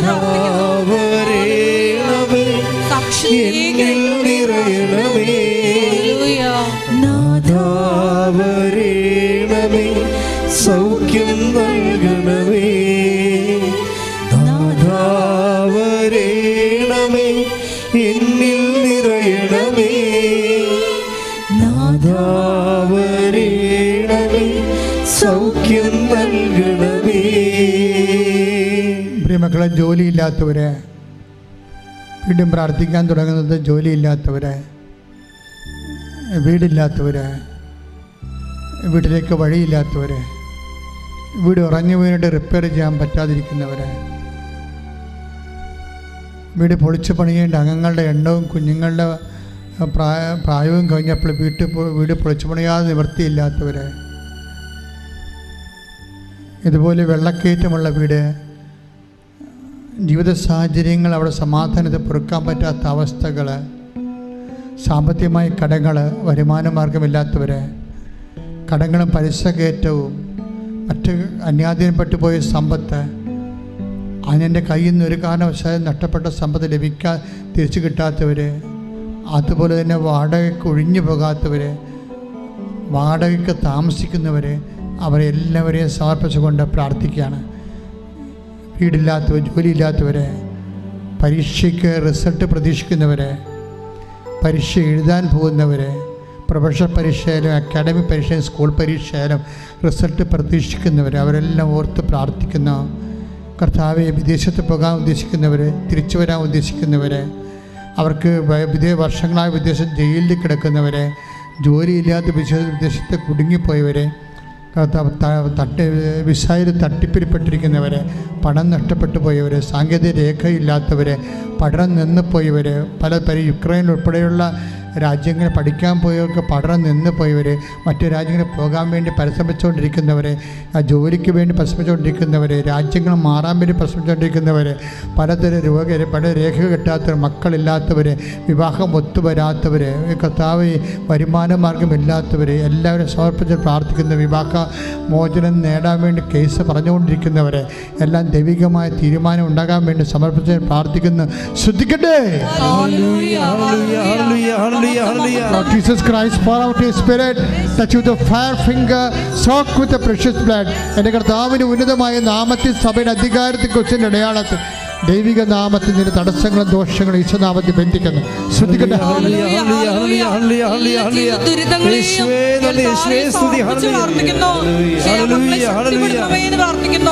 സാക്ഷികളായി പ്രാർത്ഥിക്കുന്നു. എന്നിൽ നിറയണമേ, നാദാവരേണമേ, സൗഖ്യം നൽകണമേ, നാദാവരേണമേ, എന്നിൽ നിറയണമേ, നാദാവരേണമേ, സൗഖ്യം നൽകണമേ. മുട്ട നീക്കുക. മൗനമായി പ്രാർത്ഥിക്കേണ്ട സമയമാണിത്. അച്ഛൻ എന്തെങ്കിലും പ്രാർത്ഥന വിട്ടുപോയിട്ടുണ്ട് നിങ്ങളുടെ വിഷയങ്ങളെ, ഇപ്പോൾ നിങ്ങൾ മൗനമായി മാതാവിൻ്റെ മധ്യസ്ഥതയിൽ ഈശോയുടെ കണ്ണീരോടെ തീർത്ഥാടന ഉടമ്പടിയായിട്ട് ഇവിടെ അച്ഛൻ്റെ മുമ്പിൽ നിൽക്കുന്നവരും ഓൺലൈനിൽ പ്രാർത്ഥിക്കുന്നവരും മുട്ടയിൽ നിന്ന് മൗനമായി നിങ്ങളുടെ ജീവിത അവസ്ഥകൾക്കും ഉടമ്പടി ചെയ്ത വിഷയങ്ങൾ നിവൃത്തിയാകാൻ വേണ്ടി പ്രാർത്ഥിക്കുക.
ഒരു നിമിഷം മൗനമായിട്ട് നമ്മൾ ഉടമ്പടിയിൽ വെച്ചിരിക്കുന്ന, ഉടമ്പടി പുതുക്കി സമർപ്പിച്ചിട്ടുള്ള എല്ലാ വിഷയങ്ങളും പരിശുദ്ധ മാതാവിൻ്റെ മധ്യസ്ഥയിൽ ദിവ്യകാരുണ്യ സന്നിധിയിൽ സമർപ്പിച്ച് പ്രാർത്ഥിക്കാം.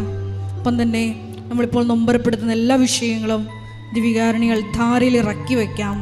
പരിശുദ്ധ അമ്മയുടെ പ്രത്യക്ഷീകരണത്തിൻ്റെ സാക്ഷികളായി ഞങ്ങളെയും ഞങ്ങളുടെ കുടുംബത്തെയും ഉയർത്തണമേ എന്ന് പ്രാർത്ഥിച്ചുകൊണ്ട് ശിരസ് നമിച്ച് നമുക്ക് ആശീർവാദം സ്വീകരിക്കാം.